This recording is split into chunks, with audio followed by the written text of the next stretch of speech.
Hey guys, welcome to Little Blackbird 91. We are giving you guys a Super Panel show. Yes, we're talking about Ready to Love. Listen, it is a Monday evening. Say it with me, yeah. It's a Monday evening. Say it with me. All right. Listen, we're going to talking about Ready to Love. Listen, JJ is definitely toasted. We're going to have some fun tonight. If you're new here, make sure you like, share, subscribe. For those of you who are returnees, you already know what it is. In fact, you know what? We are going to start making these lives membership only, because I just realized, we're on here for 2-3 hours. It makes no sense.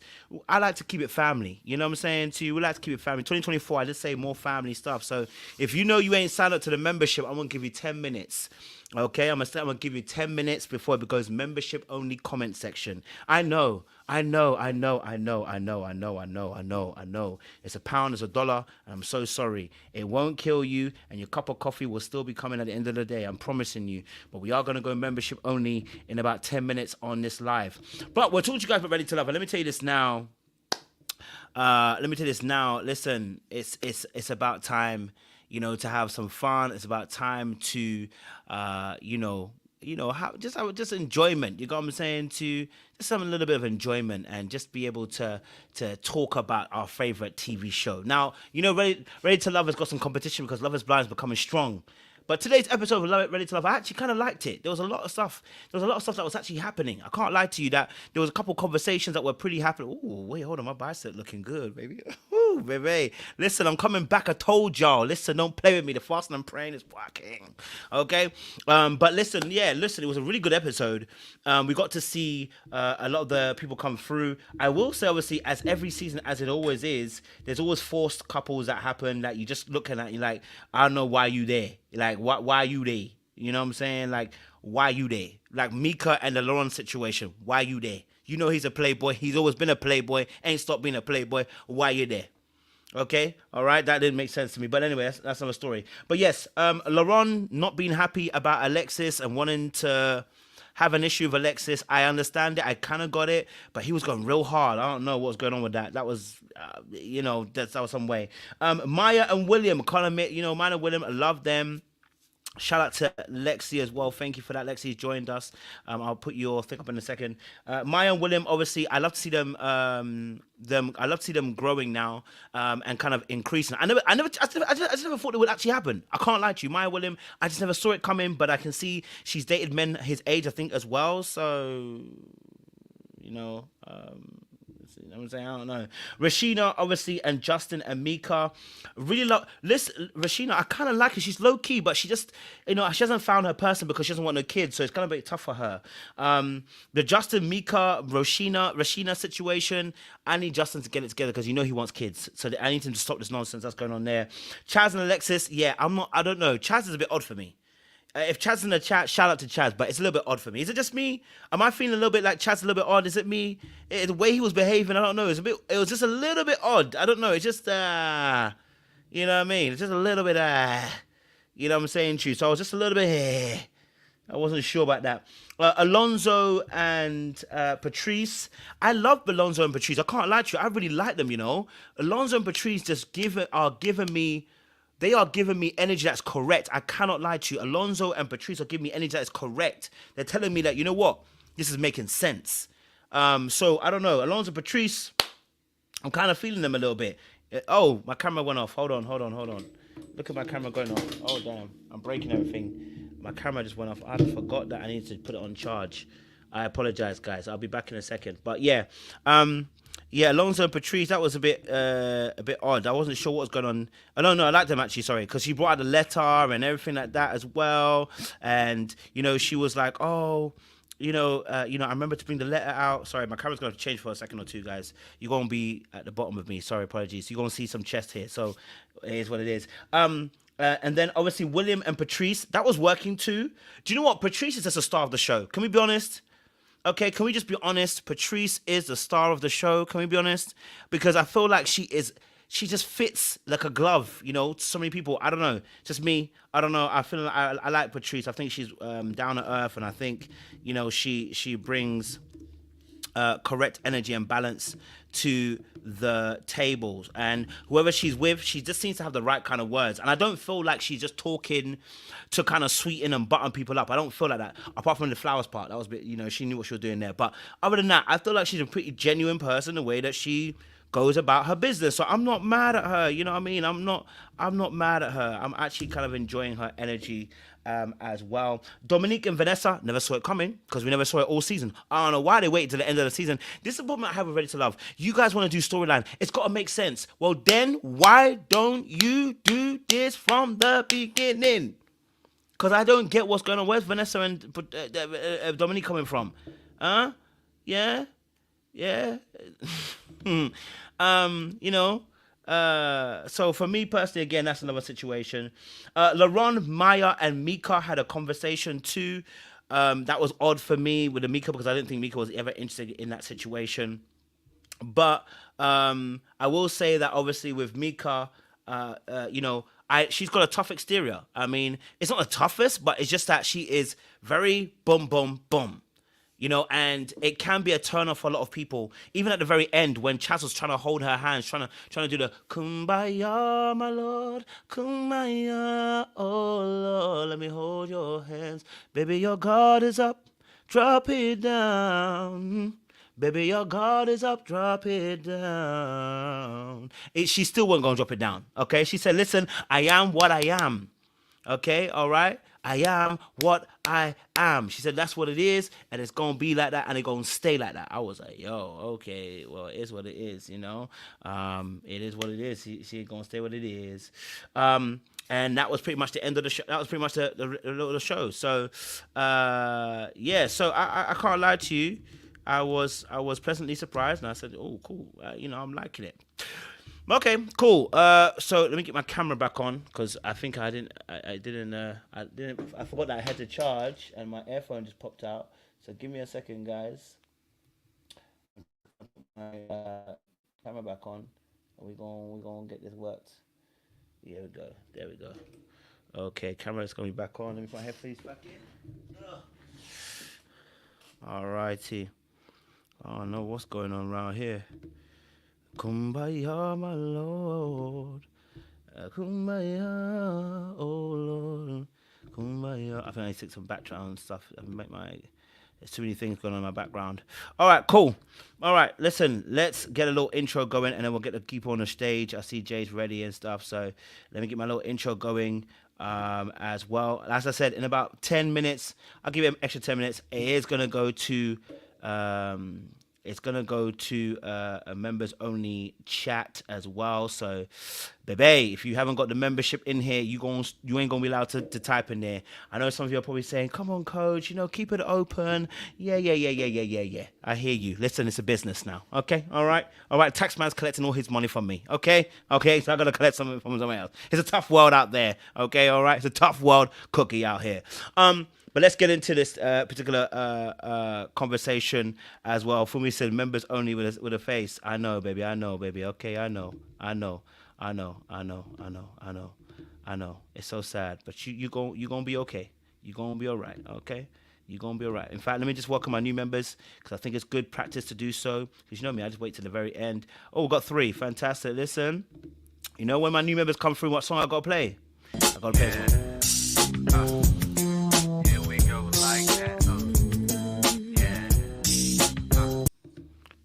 Shout out to Lexi for joining the membership as well. Diana as well, and JL. Shout out to you members coming through and joining the membership. Again, I made it very low, $1, so that you don't have to break the bank, okay? It's going to cost you as much as a cookie, and the cookie probably costs more. But we're going to be out here, and we're going to be breaking some cookies, okay? Don't worry about it, baby. All right, listen, let's get into some conversation. I got I got Glenn, and I got Jay behind the scenes, baby. Ooh, yeah. I see you. I wanna know, guys, what is your thoughts to this episode? I know Sean and that will join a little bit later. What's your thoughts to this episode? Just overall, what y'all think of this particular episode. What we on? Episode 7? Have I got correctly? Is it episode 7 or episode 8? Is it? I think we're episode 7. Episode 7. Yeah. Meet the friends. Glenn, talk to me, man. What do you think of this Yo, episode? just like you, I thought it was weird, man. There was some connections I didn't see, like the Vanessa and Dominique one. Never thought that was a possible thing. I thought they made Alexis look like she was just grasping for straws, right? Because everybody showed Alexis meeting their friends. Like, was she really a possibility, or did everybody know that she wanted to get, that she was going to get eliminated?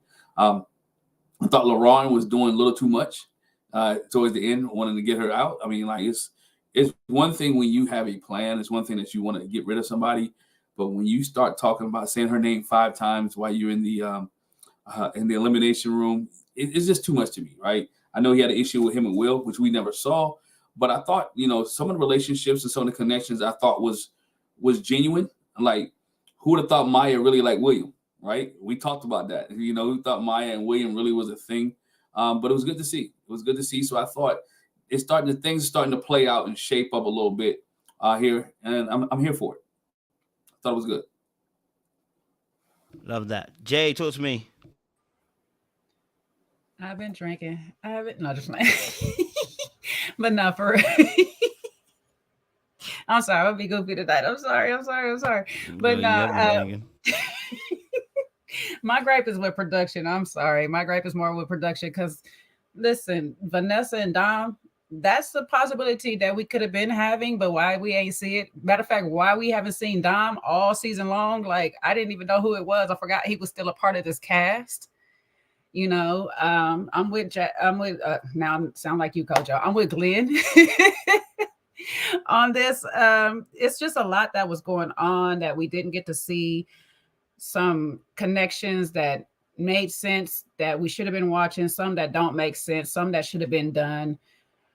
And of course, this whole thing with Alexis, yes, she did some effed up stuff, but when you got this rah-rah in one scene and then like the next scene, and I'm not saying he should be all extra rah-rah with her, but when you get in front of her, you kind of like fall back a bit. I ain't see no constructive anything. She kind of led that whole conversation. So I was just like, okay. All right. But yeah, when we was having all these filler episodes, we could have been seeing what's going on with Vanessa and Dominic and a whole bunch of other people. Yeah. A few of these other connections. I could have took more Patrice and Alonzo, to be honest with you, because they've been hitting it off pretty well.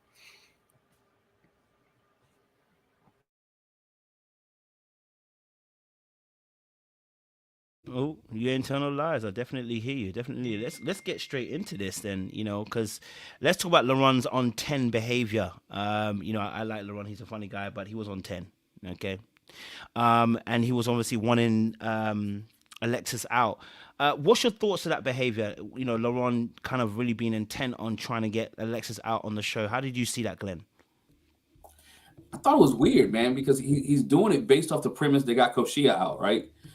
If Koshia was your one and Koshia was your girl and you really want her and they got her out, then go eliminate yourself and go be with Koshia, right? But you're mad because Koshia went home and you think Will and Alexis was the reason that she went home, and not counting the other guys had to vote as well to send her home.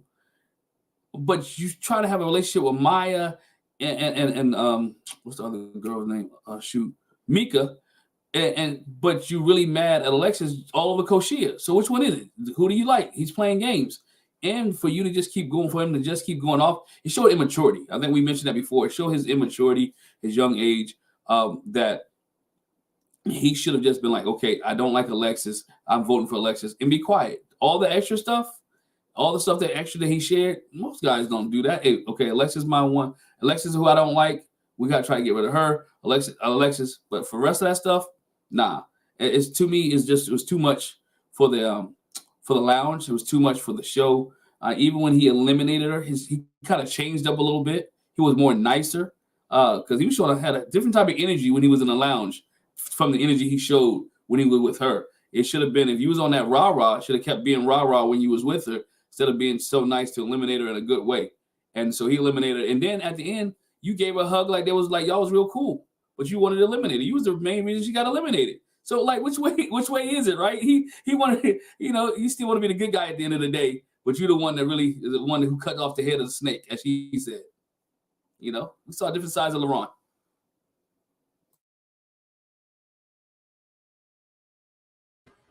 Well, Jay, what's your thoughts? I guess Luron wasn't out of character based off of what we seen on the interview with you, Kojo, because he was all over the place there too. It was different sides of Luron there too. And I'm my bad if I said Lamar earlier. I meant Luron. It's too many L's, too many J's.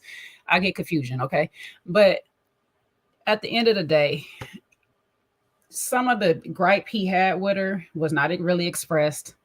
She led the conversation on that whole ordeal at the end. She came in on 10. I'm not saying match her energy because it wouldn't have gone well. It wouldn't have gone well for him, especially if he matched her energy. But for you to be in there, die line, when you calling off these names, it's like you got a beef with her. So at least let her know, hey, listen, I know what you was a part of. I know what you did. And if y'all seen the clip, then y'all know he had a problem at the pajama jam too. He called it out there. So it's like, stand on business. Tell her what you really feel in your chest. Because while you was in the men's lounge, you rubbing your hands, you getting all froggy and antsy. You can't wait till your turn on who to say. As soon as they mention Alexis' name, you ready to go. So at least let her know why you letting her go. Instead of just being, it's really nothing. We don't really have no beef. You know what I'm saying? Let's hug it out. We'll still be friends. But at the same time, like we said, Luron sitting here be like, I can't stand Mika and all this, but that's one of your dates. So he be double speaking. It is what it is.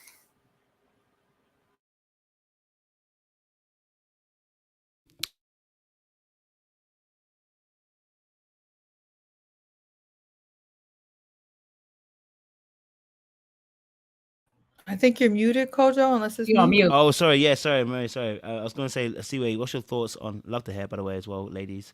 Love your hair too, Siwe. Thanks. It's all right. And Luron chasing Alexis out. I want to get your thoughts. I know that that S word is about to come off your tongue, and I can't stop you today. Well, I think even William called him sassy pretty much in the clip. I mean, William called him sassy himself, so other men think he's sassy. Unfortunately, I think even more than sassy, he was pretty darn childish. I think it was childish more than anything. He was in a lose-lose situation. If he would have, got buck, people would have been saying he was going too hard on a woman. But I do think if he was going to do all that, as Jay said, die line down to the men's lounge, he needed to at least say, hey, you're going home because you're negative. People think you're manipulative. I think you're manipulative. And I feel like you did a whole bunch of behind the scenes stuff. And, it's time for you to go. He did absolutely nothing of the sort. He was darn near crying, I think. I saw a tear roll down his eyes like he was sad that she was leaving. I'm like, this man is confused. This is a confused man. I don't know what was wrong with baby boy. Like he was going through something. I don't know what he was going through, but he was going through something. So I don't even I think sassy is too simple to explain what was going on with him. I don't know. But very childish, and I don't know what was up, but I think Luron, he seems like a nice guy, but he's a little touched by Angel. He's just a little bit immature. So that's pretty much what I got with him. But that was a whole mess. He folded as soon as Alexis said, "Oh, I didn't know we had beef." He folded like a chair. So that's what I think. Just one thing to add. He didn't even show receipts because he said he had text messages. Like he could have even brought that up. Like, yo, I'm eliminating you. The guy said they don't like you because you're messy, and this is what you said. And show receipts. At least to give her a context. It's just if you're gonna eliminate me, let me know why you eliminating me. If you don't like me, let me know why you don't like me. Don't let me catch it out on a show or somebody else tell me. Be man enough to say I don't like you because, or we eliminating you because X, Y, Z. That's all I'm saying. All I'm saying is, when you telling us the audience, literally telling us the audience, anybody can get it, man, woman, child, auntie, dog, cat, don't matter. Anybody can get it. And then you get up there and be like, no, we good, we cool, but I got receipts, but I ain't gonna show them. Like, come on, bro. You cute though. You cute. Because this is all like manufactured beef. Like, if you really think about it, like the stuff that's going on down to Love is Blind, they got real beef over there. They got real stuff going over there, cheating, down low, people sneaking off down to the garage and the parking lots of it all, stealing people's sneaky links. They got real beef. This stuff over here is not real beef. If your beef, all it is a couple of screenshots and pushing a girl off the show that you don't want on there anyway, that's the reason why they keep folding. It's not real beef. It's not a real issue. It's all a fake issue. Because if it was a real issue, if she would have brought it up, he would have been able to be like, yeah, Alexis, the real issue is XYZ. But if the only issue is pushing a woman off of the show, which according to you, what you said down to Kojo interview, you said she said something oh so bad that you just couldn't fathom. Your pearls, you clutched them. It was just so bad, right? So if it was just so bad, then why do you care about Alexis pushing her off the show? None of it's adding up because it's all fake beef. That's the problem. Because when it's real beef, you're going to feel it. And there was nothing to feel here at all. Literally at all. I think that's we cracked the code. That's the reason why it didn't add up. Because it wasn't real to begin with. That's it. I hear it. I ain't going to be mad at it. I hear you on that. I think you're right. He folded like a chair from Alabama. Let's get the next conversation going. Because that chair was hella folded. All right, let's talk obviously then about Maya and William, their connection. She didn't realize he might have to go long distance. I guess he left that information piece out that he may go into reserves and he may go long distance. Not that he is, but he may go long distance. She says she's cool with that. She doesn't mind. Maya is not mad. She wants to be put up. Okay, Maya wants to be put up. If he got that money right, he can be as long distance as he want. Okay, the money distance is gonna be close. So I want to get you guys and ladies' thoughts about the Maya and and William situation. What was your thoughts to that date as well? All right, talk to me. Who would like to hit this one first? Again, who would like to go first? Nobody want to look at me. Okay, I don't mind. I'll go. For it. I thought it was a really cute date. First of all, Maya gets along with everybody, which makes me not really understand who she really likes and, how she's really feeling. I still feel like I don't know who Maya actually likes, but she gets along with everybody and it seems like everybody likes her. So, I mean, that's really good for Maya. I did find it interesting that they never talked about him being in the reserves. And that needed to be brought up, that he was going to the reserves. I really want to know what these people are talking about. Like, what are you guys talking about on the phone? Are you not talking? Because to me, him being in the reserve sounds like something that she should have known. So I thought that was odd that the family member had to bring that up. That was interesting. And I kind of want to know, I know y'all keep reminding me what this man's real job is, but everyone keeps on bringing up the comedian thing like that's his main job. And I don't know if that's what they're telling them on the show to say or if that's like his main source of income. Because the family member almost brought that up like, are you okay with him being a broke comedian? That's the vibe I got. Like, are you going to support him being a broke comedian? Like, she didn't say broke, but I heard the broke. Like, that's what I heard.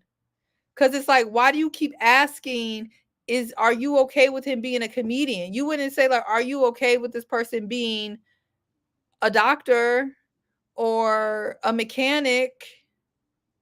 So it's like, is he a struggling comedian, a struggling artist?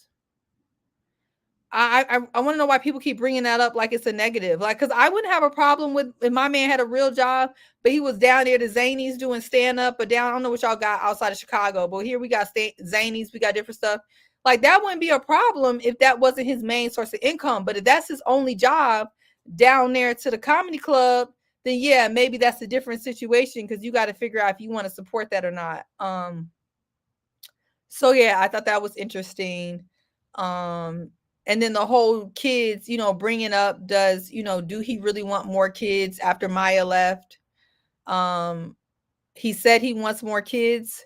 So I don't know why all the family members are questioning it, unless they feel like he really either can't support more kids or actually doesn't want more kids. I'm also trying to figure out what they keep getting at with that. But otherwise, it was a cool date. Look at me remembering with no notes. I did not take notes today. And I watched this 3 days ago. But yeah, I thought it was an interesting date. I don't think Maya wants any of them, though, if I'm going to be 100% honest. But I thought it was a cute date. I think we'll go back to the reserves thing real quick. Sometimes reservists do get called away. Sometimes it's not often, but it depends on when things are going on. He may get called away for months, a couple months at a time. But if the relationship is strong, she should be able to go through it. With the kid situation, the lady, I think his friend was like, he already has 3. You want 2, that's 5. And then add you 2, be 7. You want to be a family of 7, right? And I think, am I like, well, I want kids. You want kids, but are you willing to take kids with a guy who is already has 3? And not to mention, he has 3 kids, but I believe it's 2 baby mothers, right? With his 3 kids. So now you're adding more complication to your relationship. I don't know. I'm not sure if she knows what she's getting into. The comedian thing, I think he's a financial analyst in the daytime and a comedian at night, but he was trying to gear his whole lifestyle to be a comedian. But he's making money, taking care of kids. No one ever said he's not taking care of his children. He said he put his children first. He's a family guy. So I think it's that way. I think he is ex-wife. Yeah, sorry, ex-wives. Sorry, ex-wives. I don't want to say baby mom. Ex-wives. Stay away from the baby mama comment. Ex-wives. But I think he's trying new avenues, and I think he wants to be a comedian. He's working on it. I don't know, how successful he is as a comedian, but everybody wants that. Everybody can't handle that, right? Of somebody who has multiple things they're trying to do. Some people want a guy who has a set thing, because again, it takes away time from them. It takes away time from family. It takes away time from them trying to get together in a relationship. Patrice was different when we get there, because she's like, we can make money together. But Maya, as your guy said, Maya seemed like she's just getting along to get along, right? Some of the relationship, there's no depth to Maya. She's there. She's smiling. She's happy. She's giving the right answers, and she's enjoying being there. That somebody likes her, somebody wants to be with her. That was the biggest thing for me, was that the fact that she was willing to add 2 more kids to his 3 kids. For a person that don't have kids at all, who willing to come into it having a family of 5. I thought that was pretty. If she's honest and true about that, that's a good woman right there. If that's what she really means, that's a good woman, being able to step in there and automatically be in that role. And that's going to be difficult, because you're dealing with ex-wives, you're dealing with kids. We don't know the ages of the kids. And let's say he's deployed and they're in a good relationship, and she's already built a relationship with the kids. Now you have to deal with the ex-wives while he's not there. There's no buffer. So you have to be able to create a relationship and all that. So it's a lot. With her dating William, is a lot to it. And I don't know if she's really counting up the costs for what she's maybe getting herself into. Not saying that he's not a nice guy. Not saying that it wouldn't work out. She just has a lot to go through in order to make the relationship work and to stay away from drama. And it doesn't seem like she's a drama type person.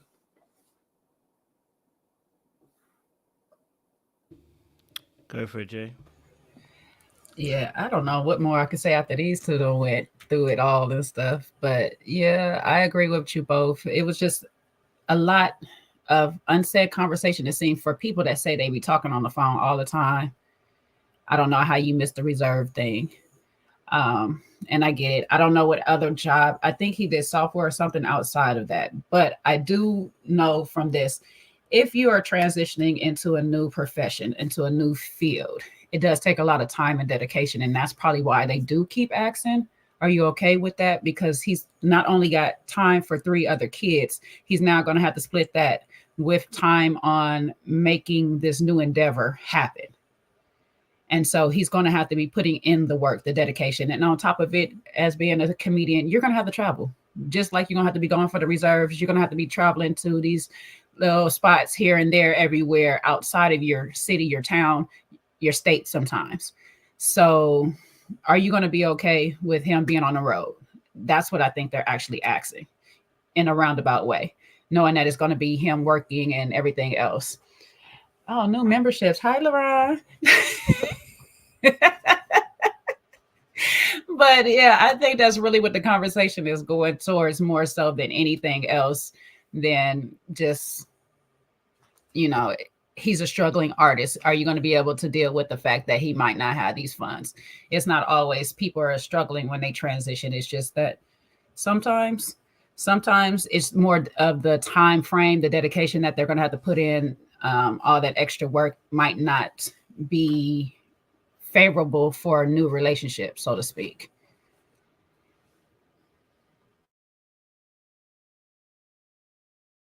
Thank you very much, Jay. Glenn, you want to add anything else to that section? Nah, I'm just good. I really do want to do this. His friends were pretty cool though. His friends, I think they asked the right questions. And I think they was really concerned about him and really want to know how it worked. And they was challenging him too. And it wasn't just going after the person that he was dating. Because every time they asked questions, even with the other two dates, the other two people that came to the house, they were asking the right questions. So I just want to give a shout out to his friends for doing a good job looking out for William. I thought they did a great job. Yeah, the one thing that did stick out too was just like, what she tell? Was that his friend? Oh shoot, I forgot. Hold on, it might come back to me because it just lost me. But I was trying to think of what one of the friends asked him specifically about going for. Oh no, she said his picker was off. That's what it was. I was like, oh my God, yeah, what is happening here? And I don't know if I would want my friend saying that because you disrespected my ex-wives, low key. Like he might want to talk to the friend about that one, like on TV. Like this is what we say to each other, but on TV. That's what they basing it off. His ex-wife. That's why they ex-wives. His pickers off. But still, that's the mother of my children. His picker not off. He got beautiful babies out of it. You can't say my picker's off like that. But maybe some in-betweens, something in between there might have been why they said it though.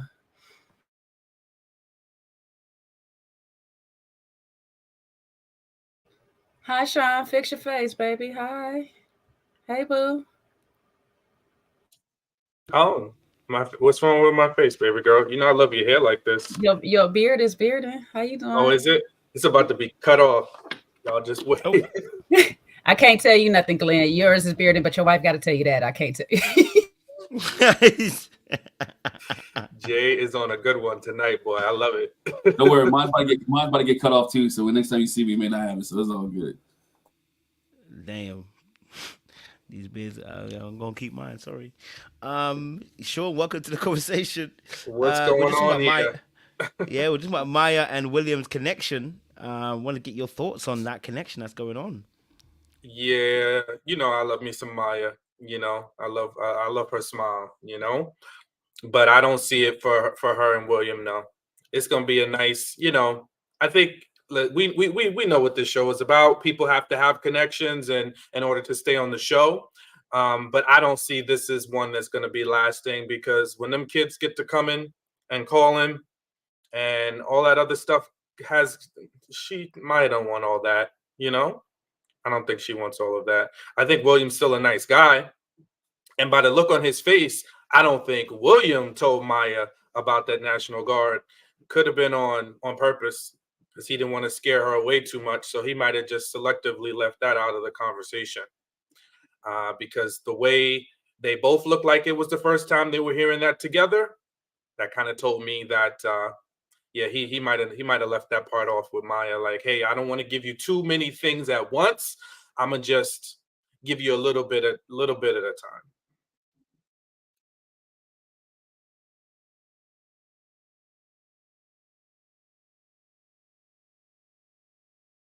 I hear it. Thank you. I appreciate it. All right, we're going to shift. If no one else got anything else to add, we'll shift it on. But before we do, let me just say thank you first and foremost. Shout out to Jay for gifting out 5 memberships to the people dems in the crowd dems. You know what I'm saying? I don't know who it went to because it goes randomly. So shout out to Jay. Let me play a little sound for you, baby. Here we go, like that. want to copyright, so let's leave that. But listen, shout out to Jay for gifting out those 5 memberships. We really do appreciate you. Welcome to a new membership, Letitia, Brianna, Felicia, Luron even joined as well. Luron, stick around, bro. It's all good for you, and we gonna bring some healing in the world with you, bro. Okay, all right. They're gonna start calling you sassy though, and I can't stop them this time. So I'm gonna need you to listen up. But shout out to Seaway too. Also, she said she wanted to outdo Jay and give 10 memberships. I'm about to go. I'm about to send another 5 out. I'm about to send another 10 out. y'all need to stop. Shout out to Seaway as well and Jay. They put in some work. They're outdoing each other. The good Lord must have blessed their accounts. I pray He blesses mine like He's blessing theirs. Okay. Here we go. All right, cool. Let's get back into the show. Shout out to those who have joined. Thank you. If you are watching in the shadows, you can't comment until you join the membership. It's £1, it's $1. It won't kill you. We just like to build a bit of a community here as well. And it means also our Tuesday nights are going to be really fun as well when we have membership-only lives. I mean, we've got over almost 220 people now. So it's going to be even more fun when we have our membership lives, when you guys can come in. It's going to be your space, your time, your conversation, and no one else can get in. So, we like to have our private space, and we want to continue that also. And I can't wait to start doing the Zoom calls. You know what I mean? So we going to start doing the Zoom calls are the ones where, the conversations can really be had. You know what I'm saying to you? So, but listen, let's get into it to continue the conversation. See what it said. All right, let's go. Let's get back to the conversation as well. Shout out to Miss E as well. She just joined. Love. Thank you, Miss E. We appreciate you. Thank you. God bless you. And welcome to the family as well. Hello. I just like playing that. I can't lie to you. I love that song, and it's always there. All right, cool. Let's get it going. Next one we're going to talk about is Rashina, Justin, and Mika.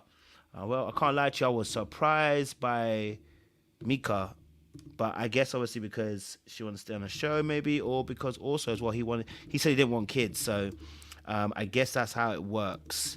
But they had a really good conversation actually about some of the things, and I was surprised to hear some of the conversation that was going on. Yes. Okay. So Rashina, Justin, and Mika, their conversation was around obviously Justin, and the friend actually gave a verdict. He felt like Rashina was a little bit better because Rashina was a more open and was wasn't as cold as Mika. Okay. All right. Y'all doing a lot. Okay. Nah, damn this shit. The hell, Luron. Okay, you ain't. Luron said 20. Damn it. Fuck. Hey, Luron, shout out to you, brother. Shout out to you. Thank you, Luron. Let's pause that because I can't get in trouble. But listen, shout out to Luron. He says he wants to be a big boy on this stage. Luron, give 50, give 100. We don't mind. Keep going on, you big baller. You know what I'm saying? Is popping big bottles. Listen, he popping them bottles. Listen, I want to see that energy when we come out there, bro. I want to see that energy when we come out there, okay? This the version we of want that good service. See which people will buy the most bottles at the club. Yeah. You the type to be like, more bottles. all to pour it out. Look, y'all ain't got lucky because we playing Who Got the Biggest Balls on YouTube right now. Y'all got to benefit. Big Bang, take a little bang. Big Bang, take a little bang. That's what you should have been playing, Kojo. You playing the wrong Oh my God. He said what? Oh no. Kojo, you don't know nothing about that Big Bang, take a little bang. Listen, I'm not even about that life. I'm not even lying. Someone said, where Chaz at? He can give us 50. Listen, Chaz ain't even coming here no more. Chaz definitely got money for the 50. He definitely do. He ain't coming here no more. He ain't coming here no more. Oh yeah. Mika got him tied up with a big back. Anyway, let's continue. So Rashina, Mika, and Justin, they had their conversations. I want to get your thoughts. What's your thoughts on this situation as well, guys? What do you guys think? Who's willing to take this bat on and hit it straight on?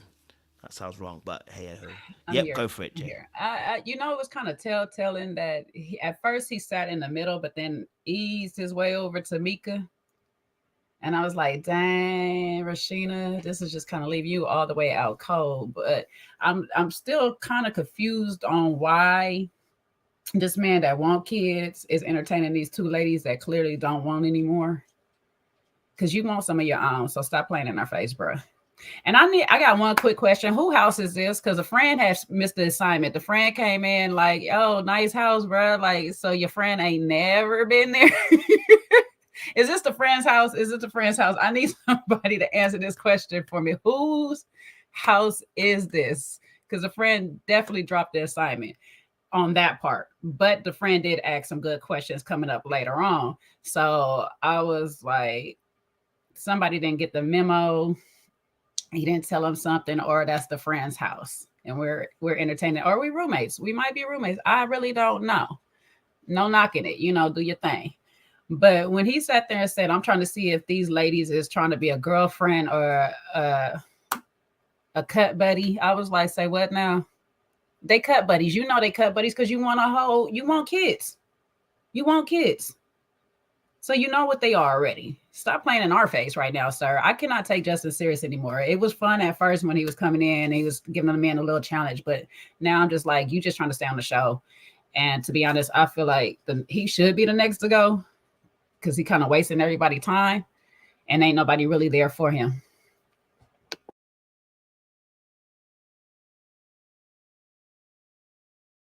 Y'all want to add to that too, Jay? I think you said something that I was going to say. That seat, that the gap between him and Rashina got real wide. If you walked in that room, you'd have thought him and Mika was one that was dating, right? You thought him and me, like you thought Rashina was dating a friend because she was closer to the friend than she was to Justin. So and you can tell where Justin lies at. But I also, his comment about being butt buddies or friends with benefits, he's starting to show who he really is, right?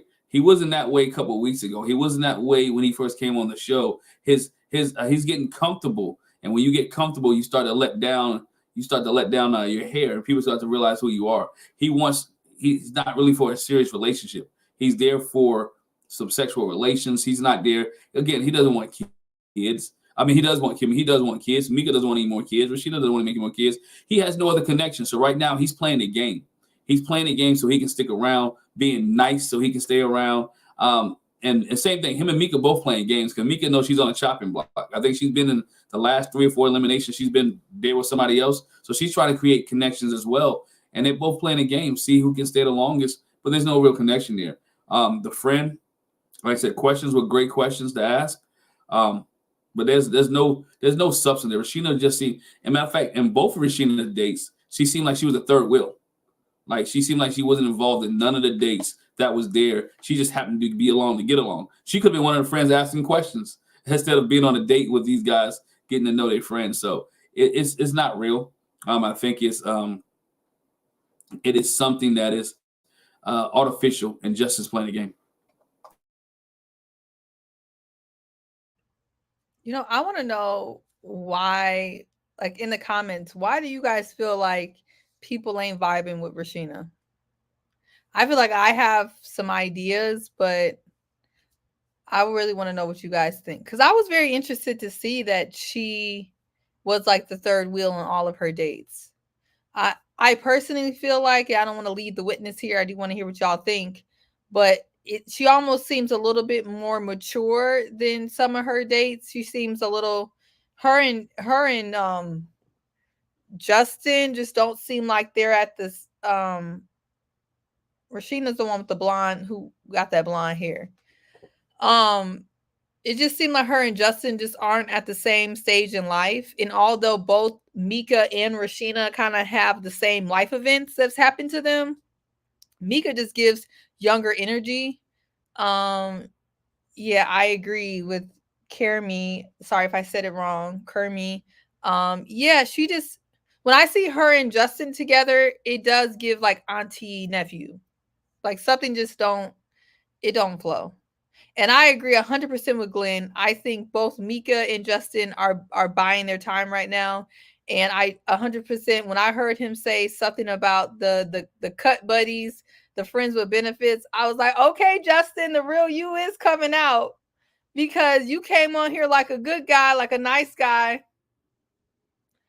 I don't know. I mean, maybe you're just settling for that because you don't see anything else out there for you and you try to shoot your shot at Maya. I don't know where that's going.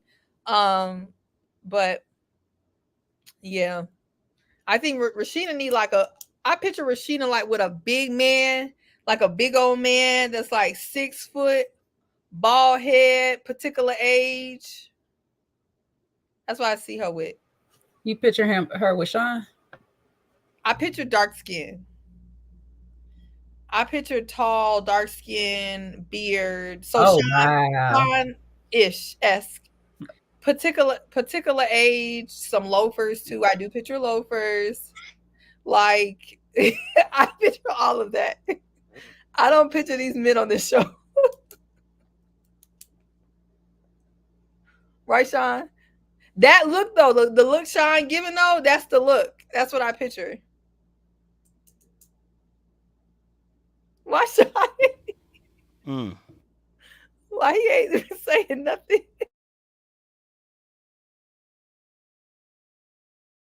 Sean, respond.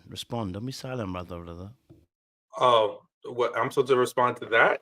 No. I think C-Way is dead on. She is dead on. But in reference to this interaction, I mean, I gotta say, they said it's giving Sean. That is the funniest thing to me in the world. I liked her.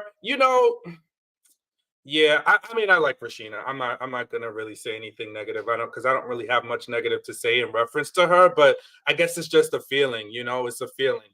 But I did like Mika this particular episode, and especially in this interaction, she warmed up quite a bit.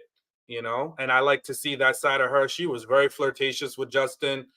She said, I got notes, not C-Way notes, but I got notes. She was like, there's no one else but Justin. That's all she sees. So, and the thing I've noticed about Mika is that she's a straight shooter. So she gonna say how she say it, don't matter how it makes you feel. So I don't think she's lying. She definitely has found her way with Justin, and I just think he needs to figure out who he is. Because at the end, when he was talking with his homeboy, he was like, I don't know what to do. Justin, you're going to have to figure out what you're going to do. You have to pick a lane. Because if you don't pick a lane, and if you're not decisive, you're just going to get washed. You're just going to get caught up in the wash. So I need him to, figure out what you want. Do you want kids? Do you not want kids? What are you going to do? Figure it out. Mika's interested. So you got a short window before she cuts you up. So be clear about whatever it is you want. He want to smash and dash. That's what he want. He clear. He know what he want. That's why he made that comment. If it's gonna be a girlfriend, which means a female friend or a cut buddy, like he don't want no real relationship because you entertaining two people that don't want kids, knowing you want kids. Smash and pass. That's it.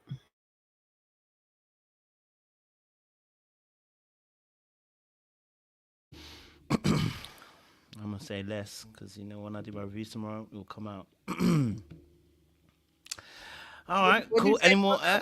What'd you say? I'm gonna say less because when our review comes out, I'll talk about it. But I mean, listen, I think Rashina's really cool. I actually like Rashina. I think she's pretty cool. It just wasn't. I just guess I feel like you said, she's just a third wheel to a lot of these dates. And at this moment, she's just surviving with great whatever she's doing behind the scenes, great work in terms of networking with these men. That's what's keeping her. Because in all honesty, there ain't nothing else. Because I don't see any of the connections connected with her. So personally, I don't know what's going on there. But I'm not gonna be mad at it. It is what it is. It's a show at the end of the day. But yeah, I don't see her connecting with anybody at this point. But they got to make it work. So. I hear it, I hear it. Any other thoughts on Rashina, Justin, and Mika's situation? Any other thoughts on that? Mika and her guard up in this date, and her friend said, no. Hey, just something I noticed. Did anybody notice that Mika always says one word 3 different ways? I mean, just something I just noticed that when she says something, she always What's the one word? Give an example. She like to repeat. Like she said, he's funny. He's what she was using, like he's funny. I love laughing. She just was using different when she talks. It's always she repeats herself, but he's not using the same word. And I'll go back and look at the clip real quick and share exactly how she does it. But I mean, she's very, like Sean said, she's very straightforward. She knows what she wants, but just wanting Justin is not going to keep you on the show. No, I didn't notice it, but I don't be paying attention to detail, so probably me. No, you don't pay attention to detail, anyway. I don't. I hear it though. I hear it. All right, let's move on to the next one. We're gonna go on to Chaz and Alexis because they had a date as well. Before we do, shout out to Jack and Glenn. I know Jack and Glenn obviously on the panel. I mean, so we shout out to you. Appreciate you, brother. And Christina, Danielle as well. Shout out to you. We appreciate you. You know what it is, baby. We appreciate you. Thank you, and welcome to joining the membership as well. And you join at a great time because tomorrow we have a membership live at 8 p.m. EST. So shout out to you. Oh, no, 8 p.m. CST because I think I've got a coaching session. So it will be 8 p.m. CST. So we're talking about the Porsche situation. You guys have been asking me, do you want to have space to talk about it? So we're going to talk about it, you know, the Porsche situation and the Omalay situation as well. I don't know if you guys seen that. The fact that we're going to have a conversation about should your girl be going behind on the stage? We thought Usher was a demon, Omalay, so let me show you what the principalities do, okay? Took that girl behind and did things. The question needs to be, should you push your girl to go on the stage and then get mad later? Shouldn't that be the question? I don't think he was pushing her. I think he was holding on to her and she was trying to get away. Oh, there's a video. He pushed her. He pushed her. She looks back and goes, should I go? And then he like, go. Well, you got to watch the whole thing because they both talk about it. But he got blessed by Kai Cenat. So he got 20 bands. 20K. And he got linked up with some women. And she's busy fighting the internet. So, but see, that's why he pushed her. That's why he pushed her. Go. Send the video. What's gonna happen? I mean, I don't know if I still would have went. I'm not saying I would have went, but he definitely. I would have let my girl. I would have told my girl, listen, if you go up there, you know what's gonna happen. Don't be silly. Because you can't. It's gonna be hard to control that situation. Do you know what I'm saying? Once you get up there, it's a wrap. That's what I'm trying to say. It's very hard to control it. That would be my only reason why I don't go up there because you can't. You don't embarrass the artist now. You know what I mean? Like, right. So, baby, this ain't for you. You're going to sit down. You know what I'm saying to you? Especially in this modern day of social media. If it hadn't been social media age, you know what? Your girl can get away with it. You know, she's going to go up there. No one going to remember. But now we always going to remember that you that girl and you that guy. So even if he gets 20K, he's always going to be that guy. I feel sorry for him still because no matter how much money you got, he's always going to be that guy. You know what I mean? That his girl I think it's a social media thing. I think honestly, that's the big thing. If this was in 1995, 2000, we wouldn't even be talking about this because we wouldn't have known. But the fact that everybody had their cameras out, looking at him, then looking at the stage, then looking at him, even if he said, "Baby girl, you could go up there. I ain't really tripping. Just come back." Now he don't feel that way because he's embarrassed. So. I don't know. The problem is she did too much. That was the problem. She just did too much. It was the face at the crotch. The face, she went down to the crotch. It should just been a little whine, pop, and then get off there. But she went pop, turn around. Let me. Oh, baby, what she doing? It was a drop down facing. And she was always facing the other hand way. On the crotch area too, like this. I said, baby. What you want to do? That's what I was like. Ooh, girl, you should have faced that way. Always face that way. Yeah, I don't care which way you face. Once you went behind that curtain, curtains on that relationship. Yeah, no. I would always try to have somebody bags at the door. CJ. No. You going behind that curtain with that man and y'all pretending like y'all taking each other's clothes off and all this carrying on. He gonna pull a tray. He gonna pull a tray and snatch the shoes back too. Like, give me the Now she can keep them shoes because I needed to walk home. So you can have the shoes. You can have everything you came with. Walk home. Call your Uber. Bye.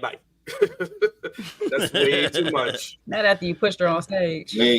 Way too much though. Way too pushed much. That girl on stage. Y'all putting 10 on 2. No, I mean he really did tell her to go, and apparently, not to take this off topic, they talked about this ahead of time because he does this in all of his concerts. Like, would you be mad if I went on stage? And I guess the boyfriend has said, you could go on stage. That's cool. Because you know it's a possibility if you're in that front row. Yeah. So I'm not defending everything she did, but I do believe they had a conversation. But in the day of social media, your man looked that good and you have a nice man. I personally probably wouldn't have did that much for some Omalay. I never even heard of this man before. I got to go listen to his music. For anybody, you shouldn't do this. Yeah. But first of all, not her man pulling a whole Chelsea on him, acting like he cool with it. And then switch on. Slide down the walls. You were supposed to go, but you weren't supposed to do all that. That's the problem. Yeah, you were supposed to do all that. What is it, the Jay-Z line? You didn't have to get a nigga back like that. Like, yeah. You're supposed to stand up there like this. You're supposed to hit me, but not that hard. You know what I mean? So, Hey, listen, Tuesday night we're going to talk about it, guys. So if you are a member and you're watching this, listen, you know Tuesday night we're going to discuss it. And if you want to have your say, the link will be in the chat on that Tuesday night, 8 p.m. CST, I believe it is, because I think I have my... No, 8 p.m. EST. Apologies. Yeah, you're right. It is 8 p.m. EST. After I've done my coaching. So I'll put that up for you guys. But yeah, we're gonna discuss all of that and discuss the Omale and Portia situation. Shoot, I'm even seeing that the black guy from 90 Day Fiance with the white woman Angela is even missing. So shoot, we don't know. There's a lot of things going on in the world right now. There's a new court filing that I can pull for you. I may not be on, but there's another. There's another, I don't know if you see it, but another company filed a civil lawsuit against Simon for money that he owes. Yeah, he's being sued. Oh, is that the one with the flight, the airplanes? Yeah, did you see that? I think I just saw that. Yeah. So he's getting sued by them as well. They just filed it a couple of days ago. So he's a fraudster, basically. Pretty much. It seems like. Well. Okay. Shoot. All right, cool. Let's get into the next conversation. My bad, guys. Sorry, you got a little bit distracted there. This is what happens when interesting topics come up. Okay, so no longer talking about Rashina and Justin. Let's leave them behind. We're going to talk about our next topic, which is Chaz and Alexis. That was what I was going on to, and I got distracted. I apologize, because I'm the one that dragged the conversation this way. Chaz and Alexis and Vanessa conversation, okay? I know he switched it at the end. I think it was the editing, because during the conversation, it sounded like the friends were actually leaning towards Alexis when he gave his summary, obviously saying who's going to get married earlier. It seemed like Alexis was more better, and then literally... in the lounge, they edited it so that Chaz was talking about Vanessa. But I think that's because of William was liking Vanessa or Dominique was liking Vanessa. So Dominique was liking Vanessa. I think that was more for editing. But yeah. So yeah, okay, cool. What's your thoughts? Chaz, Alexis, Vanessa, the triangle. What's your thoughts, guys? Talk to me. Yeah? Welcome JR as well. Sorry, I forgot what to say. Welcome JR. Good to see you, brother. What's your thoughts, guys, on this, and ladies as well? What's your thoughts on Chaz and Alexis? Someone said, I'm so glad it was Chaz that cut Alexis. Damn. Go on, Seaway. Go for it. Thank you for being brave, because the rest of them just want to just be... you opened your mic, baby. Oh, I didn't know. By mistake, I'm going to say, yeah, oh, baby, you strong and you're brave, and the Lord knew that. About their, I don't remember what happened. Now the lack of notes is in the house. You remember in the house they were having a conversation? No. I'll shift it. I'll jump in for you. I'll remember in a second. Yeah, I'll jump in. So the things that kind of stuck out for me, it was just that the whole conversation behind, are you peaceful? Like, what type of person are you? And Vanessa said that she was peaceful. And then here's the first time that Alexis says she don't start the drama, but she's with all the smoke and everything else. The other part that kind of stood out was at the end, where Vanessa was basically, the friends was kind of asking him about the marriage situation with Vanessa and her being married again. And she's kind of like hesitant, or she's not fitting into Chaz's time frame. Chaz wants to be married within a year. And I'm like, she's probably wanting a little bit more time to be remarried by then or whatnot. And I was like, what is the rush on the year? Why it has to be so soon? If this is your in person, this is your forever person, I know you are a man of a particular age, as Seaway like to say, but I don't know if the big rush is. If it's 2 years, is that still a problem? Like, if she wants to wait until 2-year mark, maybe 3 years. I know he's 47, so I mean, but still, if this is the last relationship you plan on being with, I don't understand what the rush. 47 is still not really that old. Y'all act like that he gonna die tomorrow. Well, hopefully he don't, God forbids. But like, that's not really that old. So I'm just like, why are we rushing into it? If it's a year, 2 years, maybe 3 years down the road, why does it have to be so fast? The biggest thing is, does Chaz has kids? I don't remember if he has kids or not. That's the one where his child died. Yeah. Okay. So maybe that's part of the reason he wants to rush, but then that's also a better fit for you to go with Alexis or somebody more younger. who is potentially still wanting kids. Now that brings me back to Alexis saying that 15 years age gap, that's a bit much for her. So why are you entertaining him? You knew what it was. You knew how old he was when you first asked him on day one. Don't sit here if that's going to be the big issue for you. Please bring something else as a big issue. 15 years is not really a problem, especially when it comes to the man-woman dynamic. We already know that generally we date older men a lot of times anyway. So it's not really a problem. But if you're trying to have kids and whatnot, it might rush him. It might rush his time clock a little bit more because he might want to be in a space where he's more active with them, being able to do more stuff with them. But us Black people, we age beautifully. So, and clearly he's not doing too bad on that spectrum. So a lot of us can still be playing with our kids and doing the most at 60. I ain't telling him to have no baby at 60, but if he has one within the next couple of years, by the time they go to college, he's still within a good age for it. So it was just a lot going on. Go ahead, Seaway. You know what I'm trying to figure out?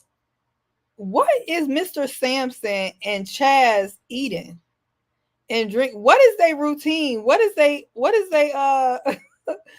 is their moisturizing skincare routine? Well, whatever the case may be, it's helping their back because that's what Chaz said. His back's still strong, baby.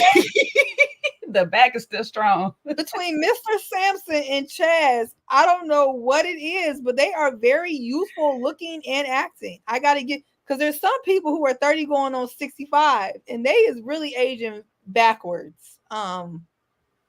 He looks great. He looks great. I don't know. Again, I'm still having trouble remembering. I remember the scene now, but it just didn't stand out. The biggest thing that stood out to me was Vanessa talking about she didn't want to rush to get married again, which I understand. Like, you don't want to rush into your second marriage when your first one didn't work out. Like, you want to take your time. That stood out to me. But Alexis, I just remember just sitting there and making a comment that she really recognized that Chaz and Vanessa had a really good connection, and she was kind of taken aback by that. So she also kind of seemed like she was realizing that she was on the outside looking in.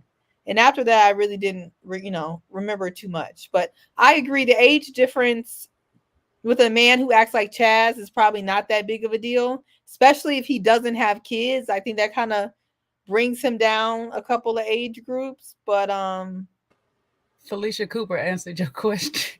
What's she saying? I don't even want to scroll up. Oh yeah, that could be true. That could be true, because if you're not getting weighed down with these bad behind kids, you ain't had to listen to no wife talk, blah, blah, blah, blah, blah. You know what I'm saying? You just living your life, catching flights, not feelings. You're going to look pretty young. You're going to look pretty young. That could be it. I like how you cleaned that one up. I'm proud of you. Oh, I made it half glass full. But that's the truth. If you just flying around, taking care of your body, you ain't chasing no kids around, you ain't listening to no wife talk to you about what you ain't doing, yeah, you're going to look good. You're going to look young, mixed with some good genes, because they have some good genes. So Chaz and Mr. Sampson need to come on and tell everybody what they doing to stay young. That's all I got.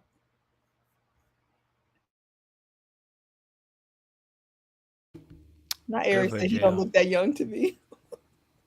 You are not on mute. No, I unmuted to say that. I'm crying. These two are hilarious.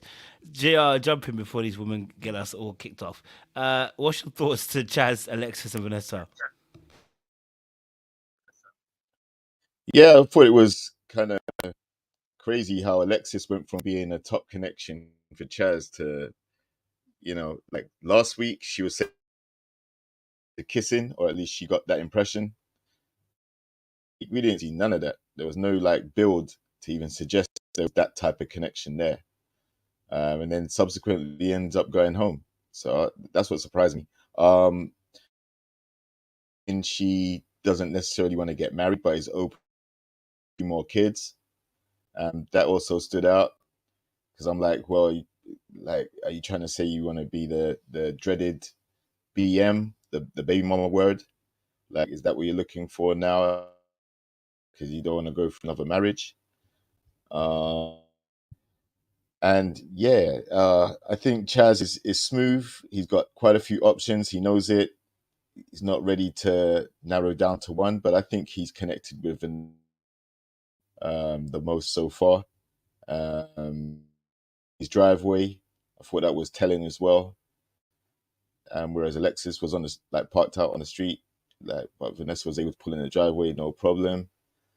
That they really have, at least further along than some of the other people on the show. And with regards to Seaway talking about Mr. Sampson and Chaz, I think you're dead right. You got to deal with the stress that some guys being nagged and gnawed at all day. So them grey hairs, they're not really there yet, but they still have time. I'm sure if Chaz wants kids, them grey hairs are good, and he's gonna get, more than his fair share of. It happens to all of us, just not me Is yet. you explaining Well, yourself? Swag, No, so you JR, no, don't try to say not myself. You Oh, explaining yeah. yourself right You know- now. That's what you. Yeah, you damn right. Because I look youthful in my old age. JR couldn't wait to agree with me on that. He couldn't wait to agree with me. And JR, they said you're joining Yeah, us I by came at the- candlelight. Yeah, listen, I tried to mood for you guys tonight, you know the ways. I keep thinking of that The My Little Moonlighting. Princess movie. What's that My Little Princess when she's like on the floor with the candle? JR got the mood light going. Oh, JR, we love you. I think Fellas? the age is a big difference. And he wouldn't have never made the Taylor Swift comment. I think he is looking at the age. I think he's looking at the fact that like JR mentioned, where did the romance go? Right? It didn't seem like they had any type of connection during this time when their friend was here. When they were by themselves, she felt something different. I think the comments that she's been making, the behind the scenes stuff, has pulled Chaz away from Alexis and made them more distant, and pulled them closer to Vanessa. Vanessa saying that she doesn't want any more kids. What she did, she want to be married first. She didn't want to be married. She's waiting. I think Chaz wants to be married now so he can have kids. I think when you lose a child, I think to go back and get back on the board real quick, or to get back into the run of things, it speeds the clock up. So I think he's looking to have kids. He wants to have a kid. He wants to have a child, wants to be that father figure. And he's looking at how can I do that quickly? And how can I do that? And who can I do that with? Now, Vanessa might be the best one, but she's not ready for that yet. I don't think she's ready for that yet. If I'm not mistaken, was Vanessa the one that was married to the white guy? Or was they married, or she just was dating him? I'm not 100% sure. I think that was her ex-husband. That's her ex-husband? Mm-hmm. That's her ex-husband. So now she's coming out of a relationship. So she's like a failed marriage and trying to get into something else. It's difficult. So she want to make sure it's a sure thing. I think you guys alluded to everybody loves Chaz, right? So she's here to chatter about how many people love Chaz, how many connections Chaz has. And she's probably looking at, you know what? Let me make sure before I even say anything serious with this guy that we are a solid connection. And make sure that my radar is not off and I'm not getting the player vibes. I want to make sure that me and Chaz are where it's at. And I think that's the big thing for her, is to make sure she is really connected with whoever she wants to be with. Alexis, like I said from at the beginning, she just grasping straws. She was finding somebody to latch onto in this case. And every one of the people that she had a connection with, she lost that connection because she talked too much. And they think she's loose lips. And I do think 15 years is too much. I just looked at it from a different perspective. Would I let my 30-some-year-old daughter bring a 47-year-old guy home? So, just from that standpoint. Yeah, my dad would think I was crazy. Yeah.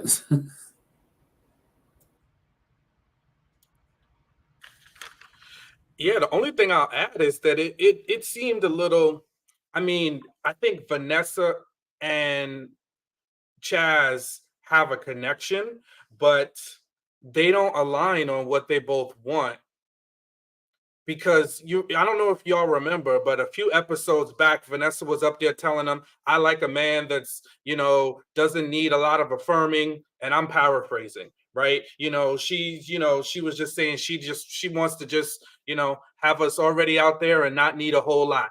And then when she was talking about marriage with his friend, she was like, she wasn't looking forward to move forward with the marriage because she has a more modern view of, do we need to be married? Can we have a partnership? So I think although he likes Vanessa, she's not saying the right things. And then, Vanessa walked in the house, pulled up in the driveway, like JR said, but she was surprise, surprise when she saw Alexis there, So look, Vanessa, it ain't just you, it ain't just you. She was a little nicer, this episode. But hey, she needs to kind of get with the times and understand that, is the person that you're with aligned to with what you want? And she said she understands that Chaz has a lot going on. That's right. That's right, Vanessa. So you're going to have to shape up or ship out, because you can't just be making it up as you go along. Men, we do need affirming too. Men, we need things from you. We need you to pour into us. And I'm not saying, we need to be an empty vessel and you're the only thing building us up, but we don't want no lazy love. We know the sisters don't want struggle love. I don't want your lazy love. Don't tell me, oh, I don't want to have to affirm you. I don't want to have to make you. No, baby girl, I need you to make me feel good. I need you to use your feminine wiles to encourage me, to lift me up. So I don't know. I think Vanessa still just got a little bit of work to do before she's back out on this market and figuring out what she wants, whether she want a white king, a black king, whether she want to pour into somebody, whether she wants a non-traditional open relationship / non-marriage marriage.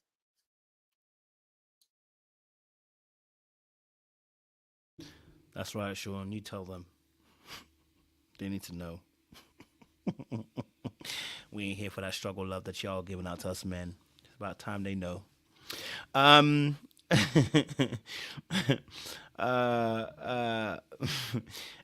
else have any extras to say about this situation, Chaz and Alexis? Be single with cats, then. Be single with cats.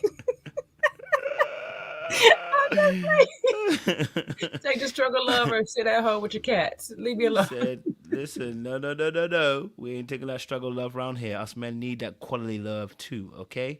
All right? Initiate sometimes, okay? Just not like our good brother from Love Is Blind. All right, any other thoughts, guys? Was Any other Chaz thoughts? married Yes, before? Was Chaz married before? Ooh, good question. How long was that? No, he hasn't. How long was that relationship where he unfortunately lost his child? Do we know that?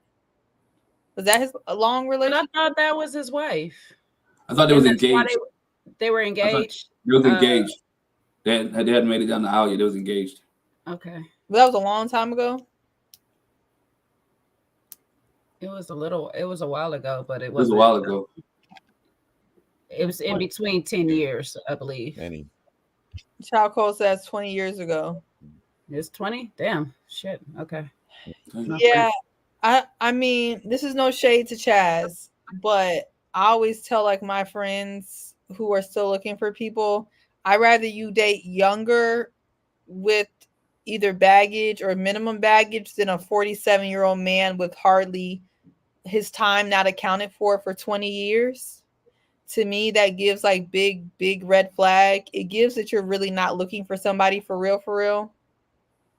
That's just from my experience. If I see some people see a 47-year-old man like Chaz and they're like, oh my God, he's a catch. He has been married. He doesn't have any kids right now. He's perfect. That just gives me a giant size red flag. It gives me that you're really not looking for people for real, because I don't know. And I think even in this process, I don't think he's seriously looking for anybody.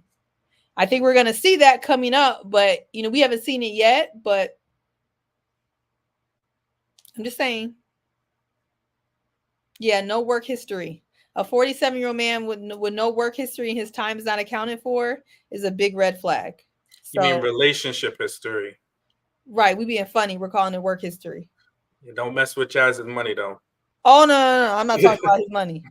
Sure, he got the money. The money seems to be accounted for. Okay, Jay. Big bank take little bank.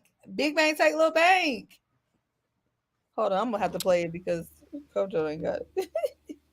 You need to play it in 5 seconds because we don't know the copyright. Thank you very much. Yep. You want to play your song? Play it 5 seconds. Thank you much. Thank you very much, Jay. We appreciate you I again. just want them I just want them to come out there. I just want them to feel free to come out the bushes. Come on out, people. Let us sleep. She Let said, us. "Listen, she's happy to get you out of the bushes for 1 month now, guys. Come on now. We appreciate you, Jay, for that absolute blessing. Thank you so much. Shout out to Jay, baby. All right, that's a righty. All right, cool. We're gonna move it from Chaz because clearly y'all have finished with his back, so we're gonna get off his back. All right, let's talk a little bit and then Alonzo, Patrice, and first of all, it's also a shout out to the audience. We got 500 here strong. See, you guys came in beautifully. 500 strong, watching here and enjoying the show and enjoying the great performance by my audience, by my panelists as well, who are putting on a great show for them. Listen, don't be afraid, okay? Don't be afraid. Y'all need to start putting your cash apps in these things because they need to start cash apping y'all because your great work that y'all are doing. You know what I'm saying? Don't be afraid, okay? All right, the good Lord said this is the month of prosperity, okay? Let me start preaching that prosperity gospel for y'all. Joking. But okay, cool. Let's get into the next one. You know I'm never going to do that, guys. Alonzo and Patrice. And I think it was Alonzo, Patrice, and Rashina again, actually, to be honest.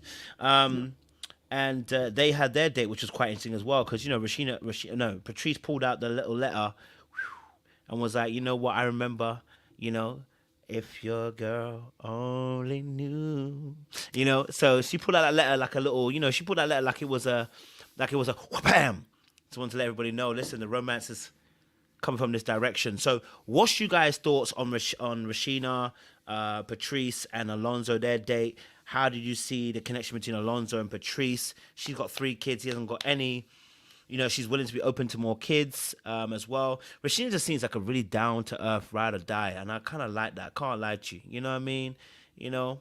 So I want to get you guys' thoughts as well. Someone said Patrice was showing off again. Fair play. Someone said Patrice is playing a game. I hear it. Still, that's fair play. Yes, who's willing to go first? Yes, Glenn, go for it. Yeah, I go first, man. I thought this day was pretty cool. Thought, again, looking at it, different layers to it. The layer of Rashina saying she didn't like Alonzo anyway. I mean, that's not the first time she said it. That her and Alonzo didn't have a good connection. She said this for a couple of dates that they wasn't connected, but yet she finds herself with Alonzo again. The note from Patrice, I thought it was pretty neat, but you could tell in Rashina's face that's like, dang, if he's trying to connect with me, he ain't giving me no notes. They'll let you know right there. He ain't really trying to connect with you. If he's only sending notes to one person and he ain't sending notes, both of y'all should have letters. Both of y'all should have notes. So the one with the notes, the one that's connection. And you can see where he was sitting at, right? They make it obvious in some of these dates when they bring 2 people who they really attracted to and who they really want to be with. Him and Patrice were like, you know, Patrice was like, they were next to each other. They like having fun. She liked younger guys. So she enjoyed the energy that he brings. He enjoys her being a little bit older. They have fun together. Rashina's just not there yet. She's not having that type of connection with the guys. And there's nothing wrong with her. I think she's a beautiful woman. I think she's great. But she's just not making that connection with the guys there. And Patrice is. She's making a connection with every guy that she's with. Even when she was with William, you know, William, she made the connection. She make you feel important when you're with her. And I think that's what Alonzo likes. She's making these guys feel important. Like they're the most valuable thing in the room when she's there. And she's making him smile and blush and all that. She's doing the right thing, saying the right things. And I really do think her and Alonzo could make it because is a fun person that she likes to be with. She likes to have fun. She's energetic, and she got somebody energetic to have fun with. So at the end of the day, Rashina was just a third wheel, and you got 2 fun-loving people who would like each other. When a guy writes you notes, you know that's a big deal. I need to write one of those. Who's next? Sean, go for me. Talk to me. What you saying? Yeah, no, I think this just goes to show there's a lid for every pot. And because even Alonzo's friend, who I thought was beautiful, I loved her. You know, she had that silky smooth skin and them locks. You know, I thought she, you know, brought some wisdom, and she could even acknowledge that his jokes don't be landing all the time. You know, so shout out to his friend for keeping it honest with him, keeping it a buck. You know, and it seems like Patrice likes him, and she is wooed by him. So I like Patrice's energy. She almost seems like, now y'all just work with me. This isn't a Chelsea Megan Fox thing, but I just want y'all to just work with me as I give you this example of who Patrice reminds me of a little bit. She reminds me a little bit of Janet Jackson.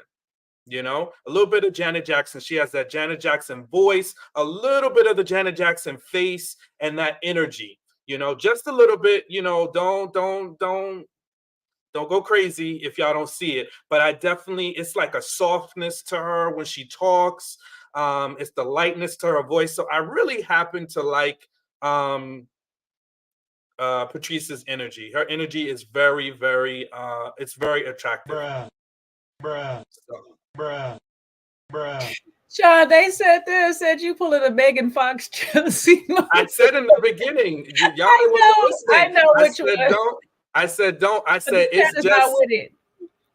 Hey, some people are seeing it. Some see. Thank you, Cherry. It's PRMB, the poetic justice, the chubby face Janet. Yeah, I know it's not. And again, it's not. Kojo, cut the crap, okay? So, you know, well, don't silence me, all right? It's my feeling. It's how I feel, you know? So I have a right to my thought, my opinion. And for those that get it, get it. If you don't. Y'all, no body shaming. Don't be body shaming y'all fellow sisters, you know? I said it's an energy and it's a feeling, okay? That's all I'm saying. Y'all, if y'all don't want to hear it, y'all don't have to hear it. I get it. Everybody doesn't get it. But I definitely think she is an elite level. She gives a great first impression. And I think more people should pay attention to the way she moves around. The way she brought them flowers, elite. You know, that is elite level stuff right there. And more women need to pay attention to things like that, because I love that about her. I love that she is, you know, just she cares. She doesn't mind, you know, being kind and pouring into you. So I like that part about her. Thank you, Sean. I definitely think you pulled a Chelsea Megan Fox. Can't lie to you. Okay. Right, you did the exact same thing she did, okay? Try to say, just hear me out. You knew exactly what you were doing when you were in there. There ain't nothing about Janet Jackson in that space, but you know what? I'm going to let you have it. Okay? Because you're giving Professor Xavier right now from X-Men, so I appreciate you. All right, cool. C-Way, talk to me. We talk about Patrice and Alonzo. Can I just say this first of all? Sean, you're looking very handsome today. No, I gotta tell you, you're looking handsome today. And he didn't say anything to you today. Wow, Sean, the growth, my brother. Growth, probably love. I love you, bro. No, there's a difference between a compliment and those other adjectives that you used in the past, which I don't want to remind you of. You use different adjectives. If you sit there and say he delicious, he look delicious or something like that. I mean, he does look delicious. I didn't want to remind him of those adjectives. What are you looking delicious? What's wrong with you? Come on, no, Kojo, don't start it back up, please. Can I just say how Sean gets more compliments than the women on this channel? It's because he's looking fine. That's why. Oh, okay. All right, I'm off screen. Goodbye. Bring your delectable self back here. But you know I love you ladies too. Next, you say he look tasty. he gonna run away. Sorry, C-Way, I cut across you. Go for it. You looking delectable too, C-Way and Jay. Thank you. I would say this into Glenn, but I don't want his wife to catch me. So, the Patrice Alonzo date, Rashina. Who else was on that date? Was it Rashina on that date? Yeah. I thought that was the cutest date. I actually think Patrice and Alonzo are really cute. I think they have a nice little vibe, and I thought it was a really, really adorable date. I thought him writing her a letter was adorable. I don't really see that except for my husband was like, oh shoot. Okay, a fuse went off in my house. Oh my God. Hold on, I'll be back. Nah, you stay on the Me line. one. We get to see you because this Me is a one. scary movie now. That's what I'm trying to say. You the first one to go, baby. You better You stay on that still- line. You Mark, better stay right there. Mark's already gone. Mark, oh my God. Where's Rainbow? You better don't walk too fast. Rainbow might be under your feet. Take it easy, Seaway. Baby, they already got my My boy. Mark already gone. And Mark already Kojo watching gone. this like it's a movie. Need the chips. I was like, The fuel. Mark already said, got my "You boy." got one more. You got one more membership to give out of our family, but lights out. Lights out." I saw electricity. Oh hell I no! said, listen. Electricity. Why is he playing? My boy Mark at. Oh, Mark's alive. Thank God. Mark, you there. Marcus, good to see you, bro. I thought they got you. I thought they got you. And the whole thing blue. I thought. I heard that's how the IRS gets you. They just turn off all your lights and just take you away like that, you know, like a horror movie. So It legit blue. we got to see you. I saw it. It legit blue. Damn. I didn't see it, but I'm assuming. Can't lie to you. I thought you was a gunner. Can't lie to you, baby. I thought I was a goner. I thought lightning. I thought I was electrocuted.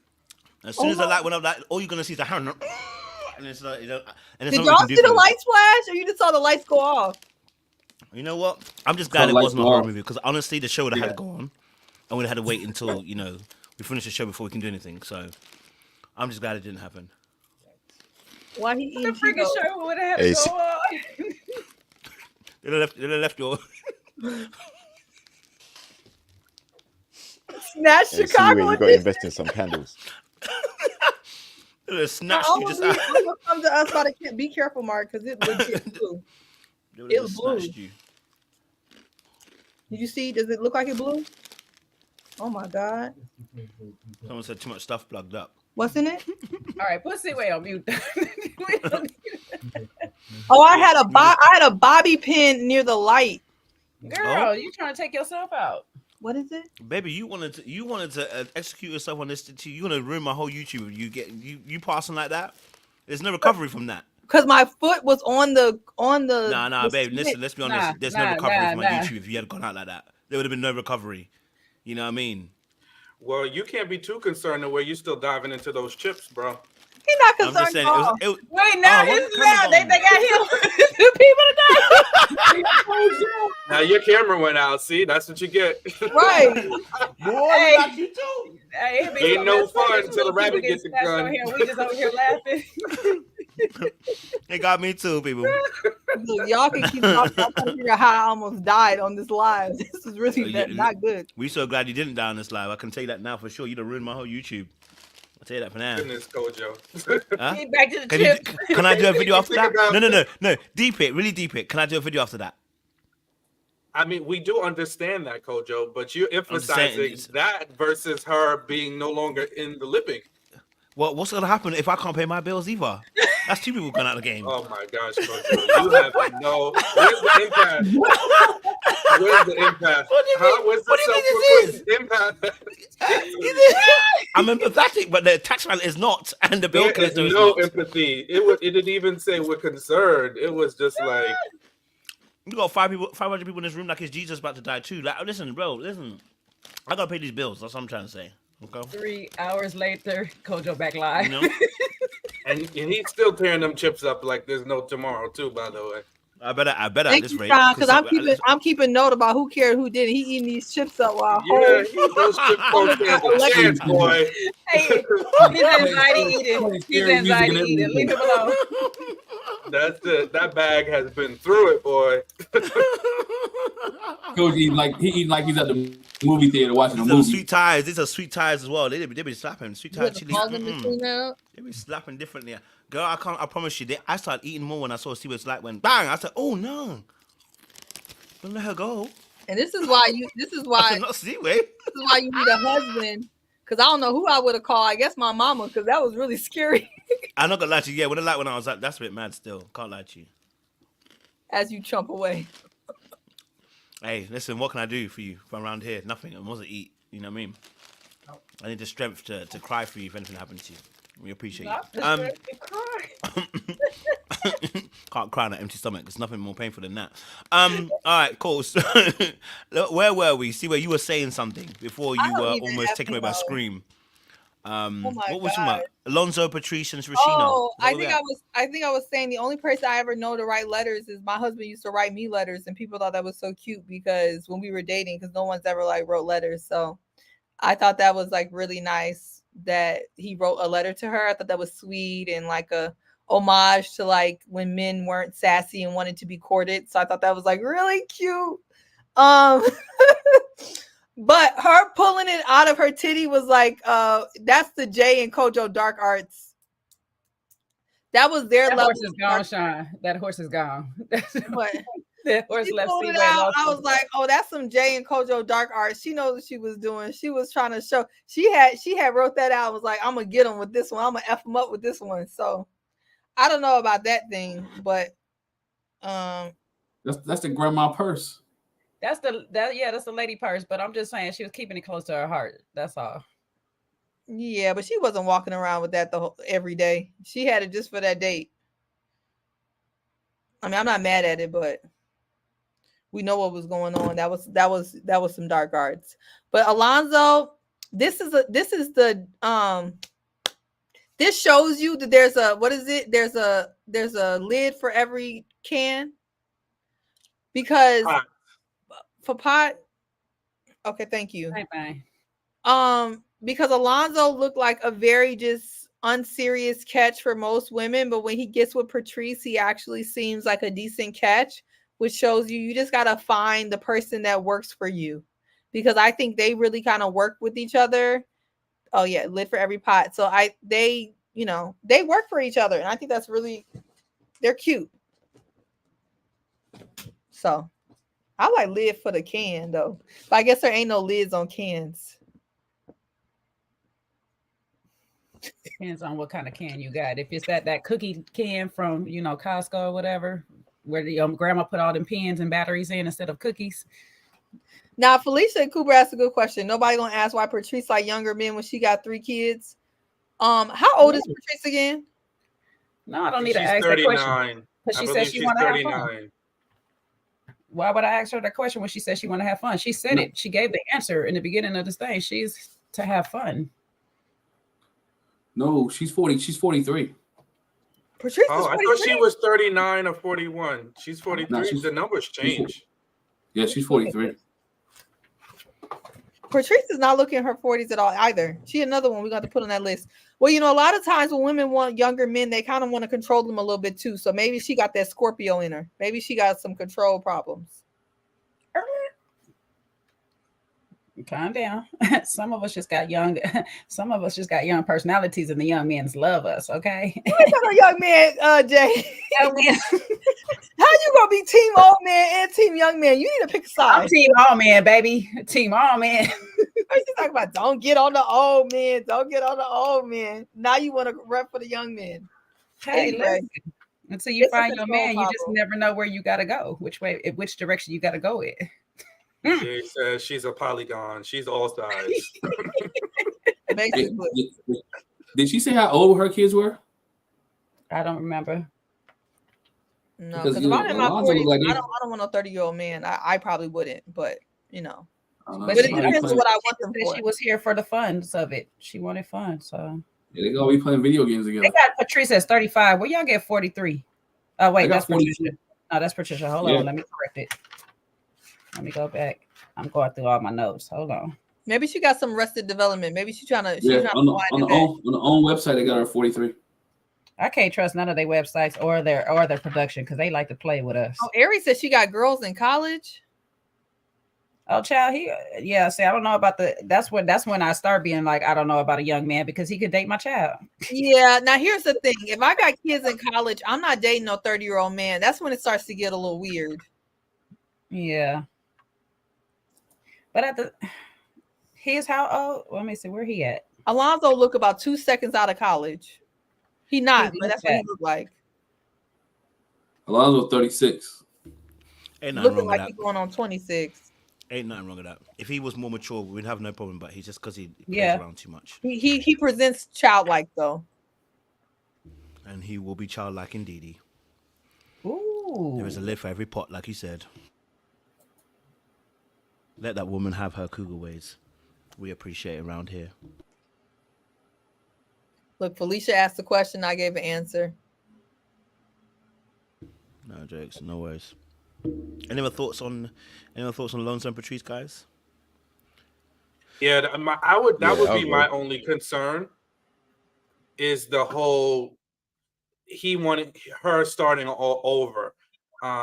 If her kids are all young adults and he's looking to possibly have kids, I just don't know. I really don't know about that and how that dynamic can really work out. And is he mature enough to be a stepdad? Because being a stepdad to a bunch of little kids that you can bounce around, and we'll talk about Luron later. You can bounce around and play PlayStation with, but when you're dealing with young adults, I think that's going to be a little bit different, and you have to have some level of maturity to be able to handle that. Unless they're like all the way out the house and they're like super chill, but it's a lot of ifs. It's a lot of ifs, and I don't know if it's going to work, long term. I mean, I've seen stranger things happen, but those would be question marks for me. Well, Sean, we got to remember that his line of joking is not even appropriate for some of these grown women on here. So I don't know if it's even appropriate for her college kids either. So.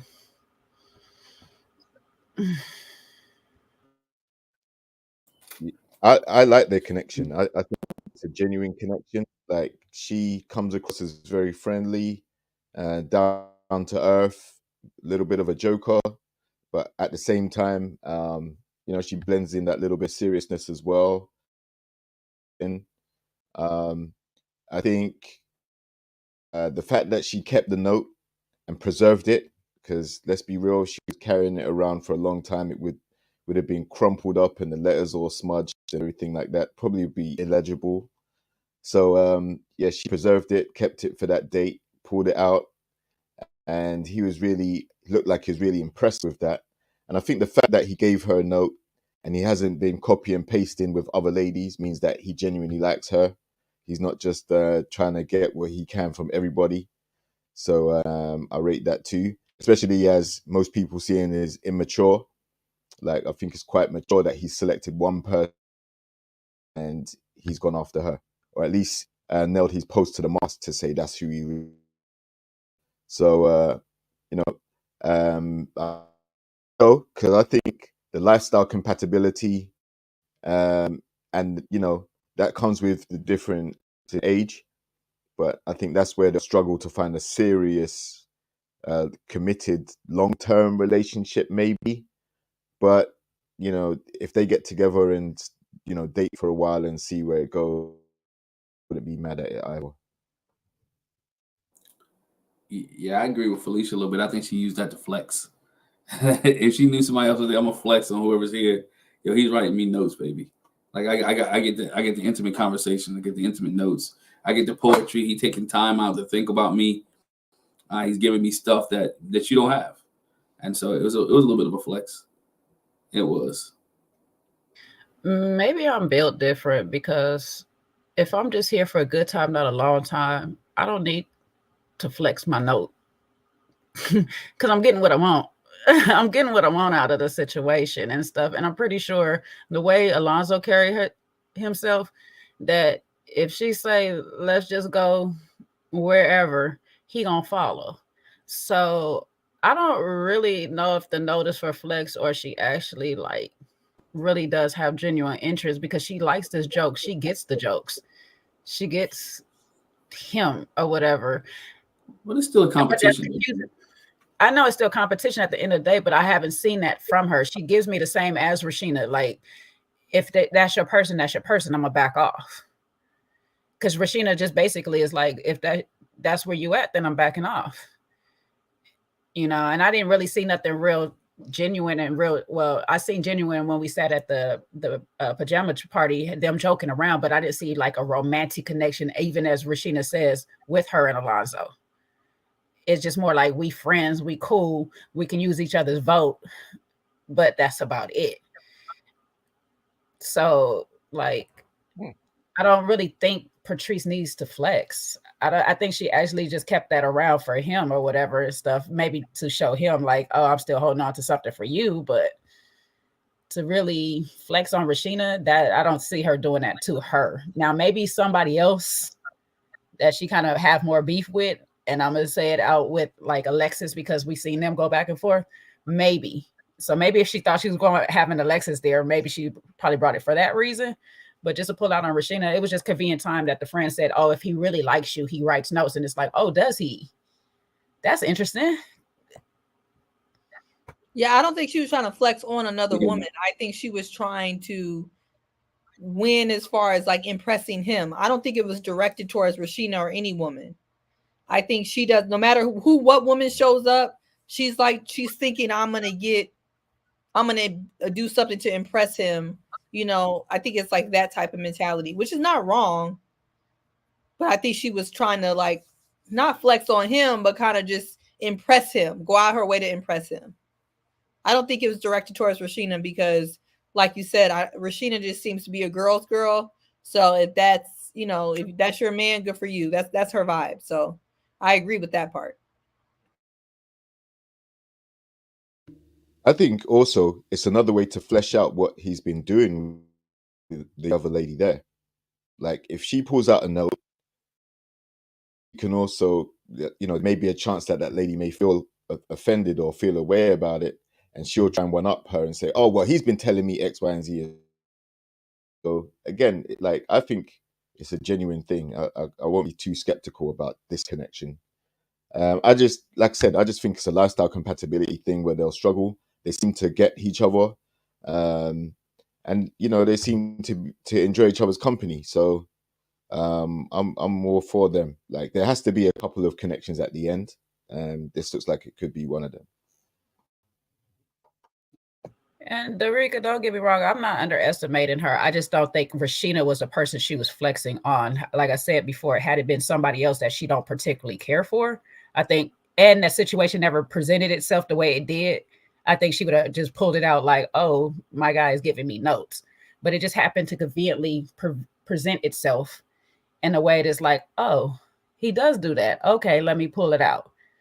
But let it been like Alexis or somebody else, she would have definitely just pulled it out on GP. I think she really would have.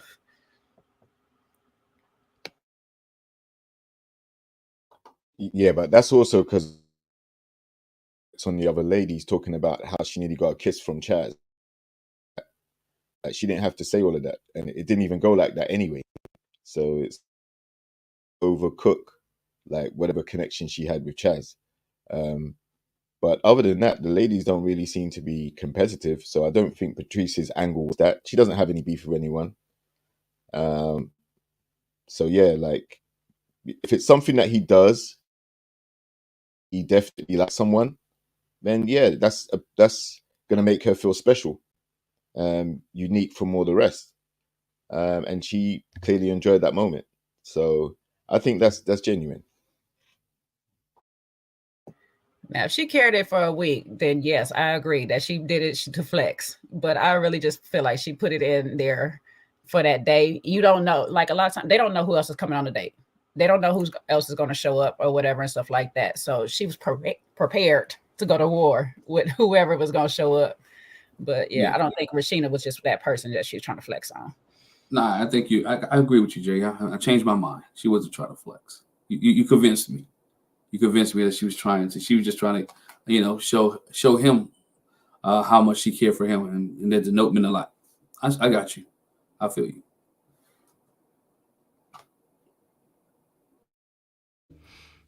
I love it. Any other thoughts on this before we shift it? I stand corrected. Eric said they do know if they are connected. They know who show up on the dates, I guess. Well, I don't know why people was acting surprised, because people was acting surprised that Alexis showed up. Vanessa, and Vanessa was quite sometimes surprised. They don't. I thought sometimes they didn't.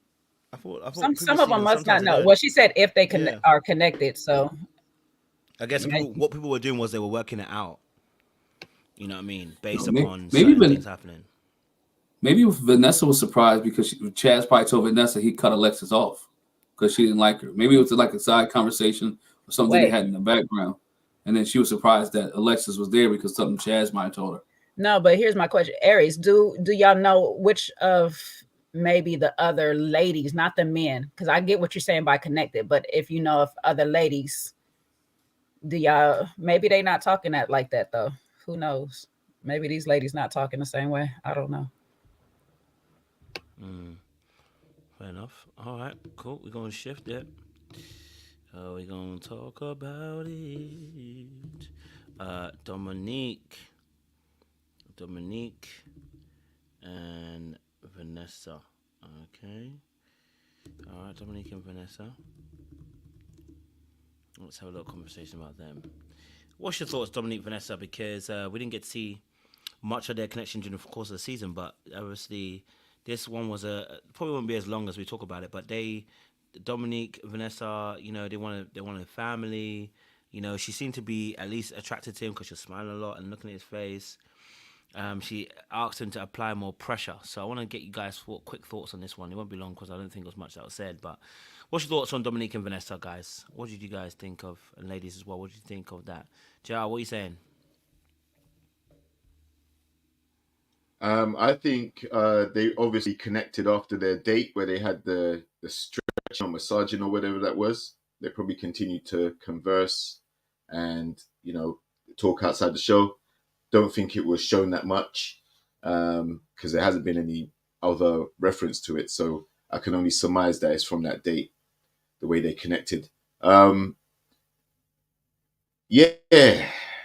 I didn't know that they were connected as much as they were because she seemed to be veering towards Chaz from what we've seen.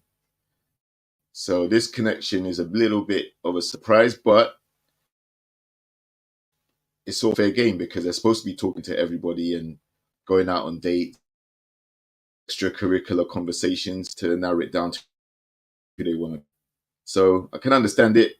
Do their lifestyles and what. I don't know. He wants 2 to 10 kids. She's open to having more.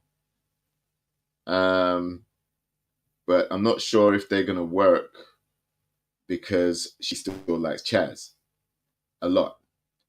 So at the end of the day, I think she's gonna have to kind of make a choice.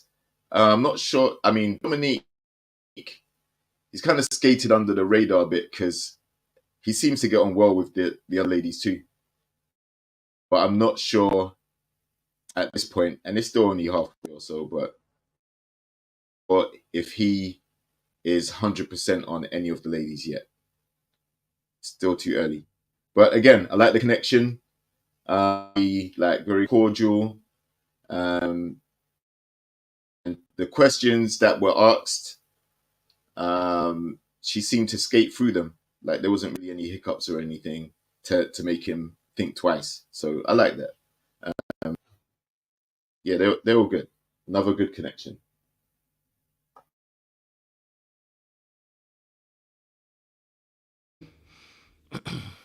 Yeah. Who's next on that? I know, yes. Vanessa to tell that man to be more of a creep. I thought I heard it and had to rewind it 4 times. I was so confused. But yeah, go for it, Jay. And then Glenn. Yeah, that took me out when she told him to be more of a creep. But I mean, I got where she meant, and he corrected her at the end. Like, you want me to show you more attention. You want me to be more, you know, upfront and intentional with you. I got you or whatnot. But my gripe with this whole thing of Vanessa and Dominic is just because I forgot this man was on the show. We had not seen enough of him or whatever. And I'm like, I don't know if the dates are boring or what the deal is, but production, I don't like when they do this. I don't like when they just throw some people out there, or we find out by reunion that these people have been connecting, but we never seen anything. Like, just give us little snippets of something. There's got to be something there, because to me, I could feel these two people are probably more aligned together than her and Chaz or whatnot, outside of the fact that he wants 2 to 10 children. And I'm not saying he won't accept hers as part of the a lot that he wants, but I'm like, do you want that within a marriage? Because if you don't want it within a marriage and she's okay with having children outside of a marriage, I can see how y'all gonna go with this. But what we just learned from Chaz is that she's not in a rush to be married again. So again, how is this going to work out? We're just trying to piece people together just to stay on the show at this point to make it make sense when we've been spending all this time showing us him and Mika when we knew from a while ago that they just not going to work. We didn't need the closure date on them too. We could have just left it alone when she said she don't want no more kids and he want the 10 to 2 and they go on about their business. We don't need to keep pushing them on dates. Why are we putting people on dates that really don't want to be with each other? I don't understand that about production. Because we hear this all the time when they get into the interview. Oh, I've been asking for this person to go on a date with this person, but this person. They never put me on a date with that person. Put these people on a date with the people they want to be with and see what happens. Stop trying to match them with people. Because this could have been something and it could have fizzed out by now. Naturally. And now we're getting this random couple all late in the game. Oh my gosh, C-Way, what is happening? Stop touching everything, please. But yeah, that's most of my gripe with this. I don't know. I don't know what's going on, but it felt, I like them. I like seeing them together. I would have liked to see more of them together a long time ago. I think that's what I'm saying. You know what it reminds me of, Jay? I was saying this, I forgot who I was saying this to, but it's giving the season with our good friend, our bestie Phil. When Phil was missing from the first half of, what was that, DC or Potomac? I don't remember which one it was. DC, when he was missing for legit half of the show, then all of a sudden he pops up being that guy that everybody wants. And we're like, on a date with what's her, Aisha? Like, yeah, what? we're like, wait, hold on. Like, we didn't see this man the entire season, and now he's like the one that everybody wants. Can y'all like go back to the drawing board and give us some foundation here? I was like, this is reminding me of that. Like, where is this coming from? That's poor producing. I mean, that's just poor producing because it's not really adding up. It's not adding up. So I don't know. Yeah, I think they just don't add layers to it. But I thought he was happy to be in her presence, and she was happy to be in his presence. I think this is the most we've seen Vanessa talk and show who she really is, show some of her personality, and she took the lead in the conversation too. You know, telling him that she wanted him to have, you know, to give more energy to her. Okay, don't be so shy. I want you to take the lead. I want you to have some energy. I want you to bring some of that conversation. You can basically, she was given permission. It's okay for you to do X, Y, Z, to do that, and I'm fine with it because I like you. I genuinely care about you. I care about you. The thing that got me was like she's willing to have more kids with him, but she never mentioned anything about marriage. I'm just like, okay, you willing to have kids, but like, what are we doing here, right? Are you not doing it within the confines of marriage, or are you doing it within, you just willing to have kids? Like, you do know this guy wants 2 to 10 kids, right? You do know that he wants a whole a basketball team in a sub. You know, he wants everybody to be gainfully employed, and are you willing to go through that? I think that's the question that her and Dominique got to have, or a conversation they need to have. Like, okay, I'm willing to have kids with you, but only if we do X, Y, Z. And I wonder if he's ready for that marriage as well. We know Chaz is ready for marriage, but Dominique hasn't mentioned anything about marriage. All Dominique has mentioned about kids. He's never mentioned how he wants the kids. He just mentioned kids. So hopefully he wants that in the confines of marriage. But I think they do. I think they look nice together, and I think it brings out her personality when she's with him, because she genuinely likes him a little bit more than Chaz.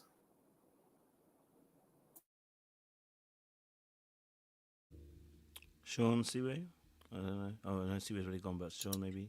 Yeah, I think it's going to be a little challenging for Vanessa because what she wants, these particular dudes are, you know, she's just not going to find it. And I think she's pleasant when she wants to be, but yeah, she's not going to, you know, like they had a decent enough interaction, but I'm like, are you aware he wants 2 to 10 kids? Are you guys aligned on the same things? Dominique seems like a kind of a quiet guy, so I don't know. I don't know if he was asking all the right questions of her. So I don't see it for this connection, and I think Vanessa is going to really struggle Ready to Love isn't necessarily the platform for her. I don't see that, at least. Sorry.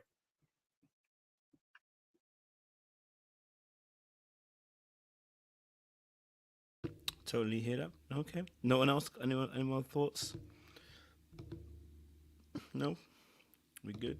All right. Shout out to Kia as well. Thank you very much. It's been a minute since I've been able to play a song. Here we go like that. All right, cool. Thank you very much, Kia, for joining the members. Go for it. Yes, go for it. Go for it. And if you want to pay it forward, I know we've been having a good big bank take little bank on your desktop. You can press the cash sign, and then you can go to membership gifting, and you're free to gift memberships as well. So you go to your desktop, go to the chat, press the cash sign, and you can gift 1 month memberships to folks who are in the chat who may just be afraid, timid, don't know how to become a member. You guys can feel free to do that as well. We're gonna see one announcements every Sunday here. The church announcements. The church announcements. Because that was giving announcements. That's First Lady's duty. That's First Lady duty anyway. Yo, I was loving it, man. Yeah, that's the First Lady duty. I love it. Don't even like. I'm gonna make a separate fund for me for my my workers comp. For being up on here, and I'm getting electrocuted. You're gonna need to almost get electrocuted. Thank you under the olive branches. Thank Look you. Look at that. Look at that. Look at this community. Oh, thank you. Feel look good. at the community. You. Look at the love. Look at the love. Look what y'all done started. First Lady and Jay. Shout out to Phil. Look at this. Oh, I'm saying. Look at this. We got Phil and we got under blessings on blessings. Under the olive branches. Look at that. You all just blessing people. The Bring good these Lord people said. on in. Here we go like that. God Is this bless Mika? you. Is Just a little Mika the addendum. actual Mika? An addendum to the announcements is Yes. that it's free for 1 month. So you get your 1 month free, and then you're gonna have to pick up to go with that. So we wet your whistle a little bit to give you I a love taste, but then it's up to you to continue. So please, Come on now. And the good Lord's work. let the Lord bless you and use you. Let's go, Miss View.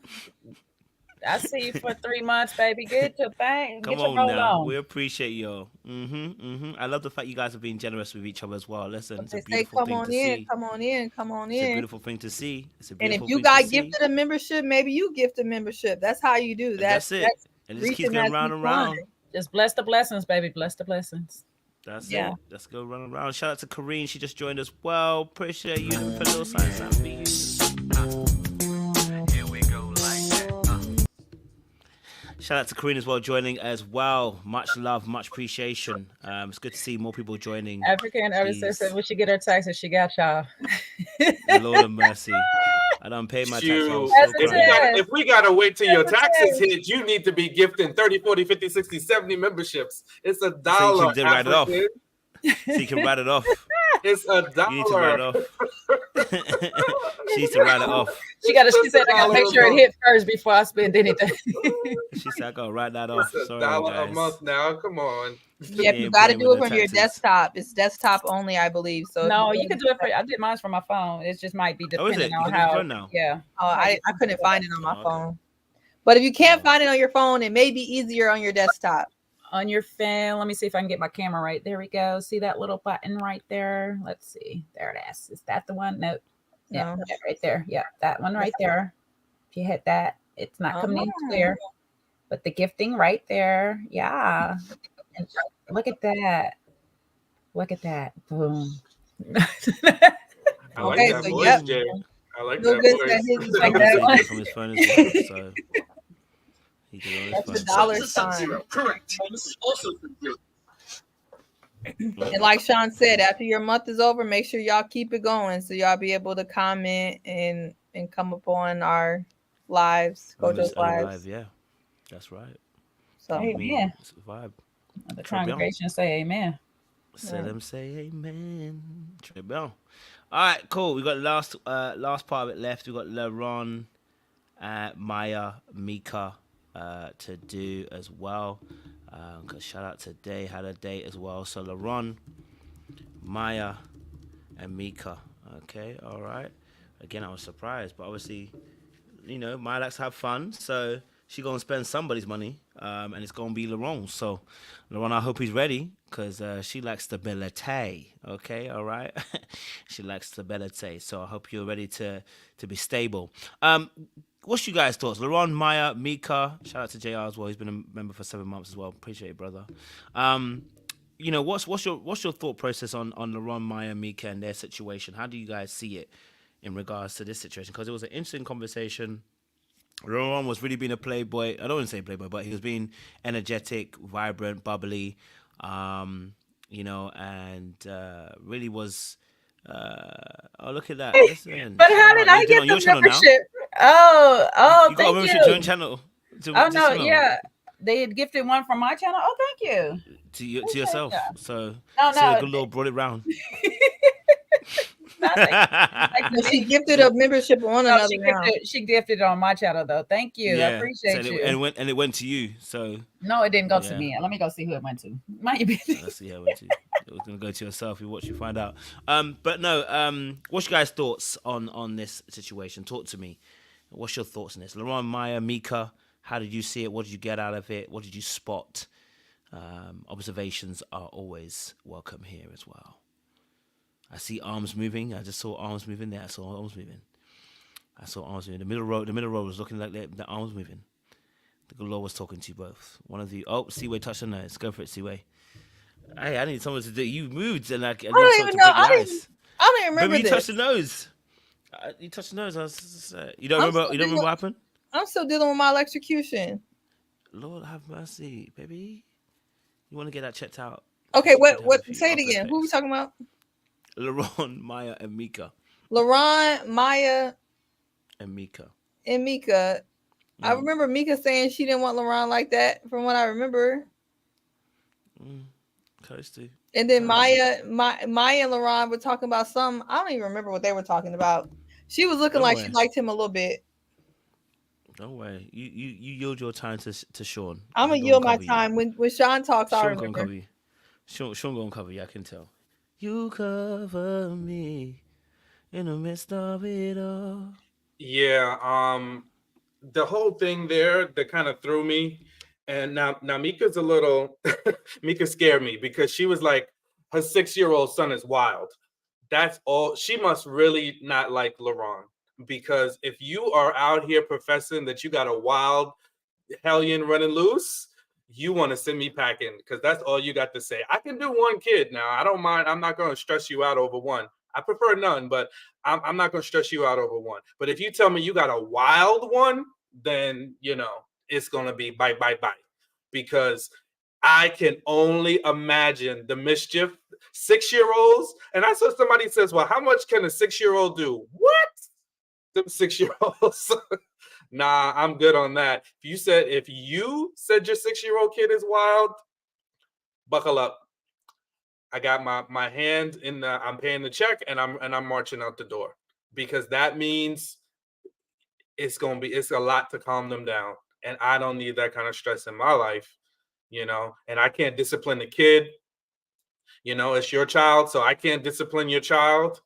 And Luron, I'm not sure what he was talking about, doing some body slams with somebody's 6-year-old kid. I'm not sure what universe he's living in. This is 2024. You better not be body slamming nobody's kids. I don't know. Mika looked like she messed with a tough dude or two. And I don't want to see no tough dude or two knocking at my door. Talk about, my son told me, and kids are bad too. So if the kid is bad, he gonna really put some extra on it. Dad, Sean really roughed me up and I got a cut on my arm. And then you're gonna be having, that kid's father looking at you half crazy. So I'm good on that. I think, Luron, you need to take it easy. Don't be body slamming nobody's kids in a fun way, in no way. Don't you pick up nobody's kids and throw them in the air. So that was a lot. And Mika does not take him seriously. We see that because she already told her, listen, my son is bad. That's like women. You meet a woman, right? And you try to pull up on them, have a little conversation, and they tell you they got 3, 4, 5, 6 kids. That's when they're telling you, I'm not interested. They're trying to say everything to send you running in the opposite direction. So unfortunately, Luron didn't get the message. And Mika, yeah. But I mean, I guess I see a little connection with Luron and Maya. She seems really not. I can't tell when she doesn't like somebody. So that's my only problem with Maya. She's so sweet and nice, and I can't tell if she doesn't like somebody. So perhaps she likes Luron, and she's into him, or she's being nice. I really can't tell 100%. But yeah, I guess they make sense. They make sense. The age appropriate. Both don't have any kids, so on paper they should work out well. Yeah, the choke slamming kids. If you're a wrestling fan, he wanted to give him a little, wanted to be like the Undertaker. Give him a little choke slam. But I get it. Playing roughing around, you really don't touch anybody else's kids. To say that you choke slam a kid, that's probably bad. But for her to say her kid is bad, I mean, just reading through the lines, you think about first thing came to my mind when she said he's bad. I'm like, okay, what's his diagnosis? ADD, ADHD. You on meds? You don't discipline him. You don't take care of him. I started just thinking all kind of different things that's going on. And again, seemed like a behavior issue. When you're dating somebody, when you're dating them, and you bringing me around your kids and he's a behavior issue, that's really bad. He's tying your shoes together. He's hiding one of your shoes when you might be on the couch or whatever case may be, hiding your keys. You know what I'm saying? Riding in the car, spitting in your car, doing some stuff like that. It's just bad situation. But what really made me think about Mika and Luron don't even like each other. It's like this is the first date we went on. Like we text each other. We don't even talk on the phone. We like text each other. I know maybe it's different, but at least have a conversation. She was just there to get along. She was just there to be there. There's no real serious connection between Mika and Luron. She's just there. I think Luron likes to look at her. I don't think he wants to be with her, but I think he really tries to be with Maya. I think the conversation they had when they first interacted with each other a couple weeks ago, a couple episodes, he really attracted to Maya. That's one that he really wants to be with. He will do anything for Maya. Again, proximity. Look who he was sitting next to, right? Look who he was close to. He was close to Maya and not Mika. If you're going to bring people on dates, if you like both of them, you try to be in between both of them. But he was closer. He was closer to Maya than he was Mika. And I think him and Maya, I think, Sean, you hit on the head. You don't know if Maya really likes these guys or not, or she's just there. She never shows you either way. She's nice. She's pleasant. She's engaging in their conversation. And she gives everybody the same thing.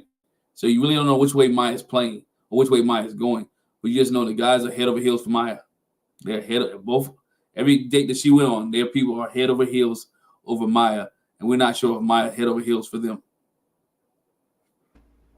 Kojo, you have a donation, and then Mr. Don't Play gifted memberships.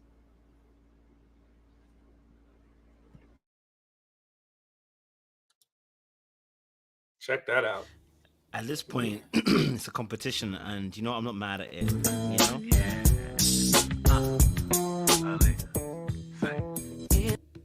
Shout out to Mr. Don't Play. Listen, he gifted out here 20 memberships out there. Listen, don't play with the giving this month. Y'all are out here giving.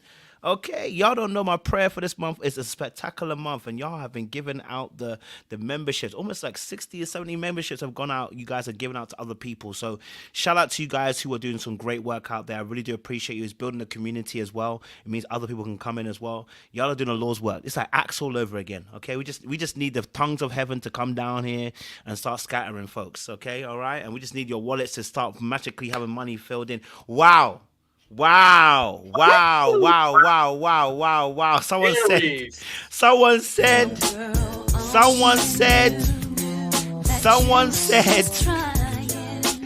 they're seeing what others are doing and the Lord is blessing them. It's the Waldorf money coming in, okay? And they said they're going to give. The increase, bro. That's the increase, the overflow.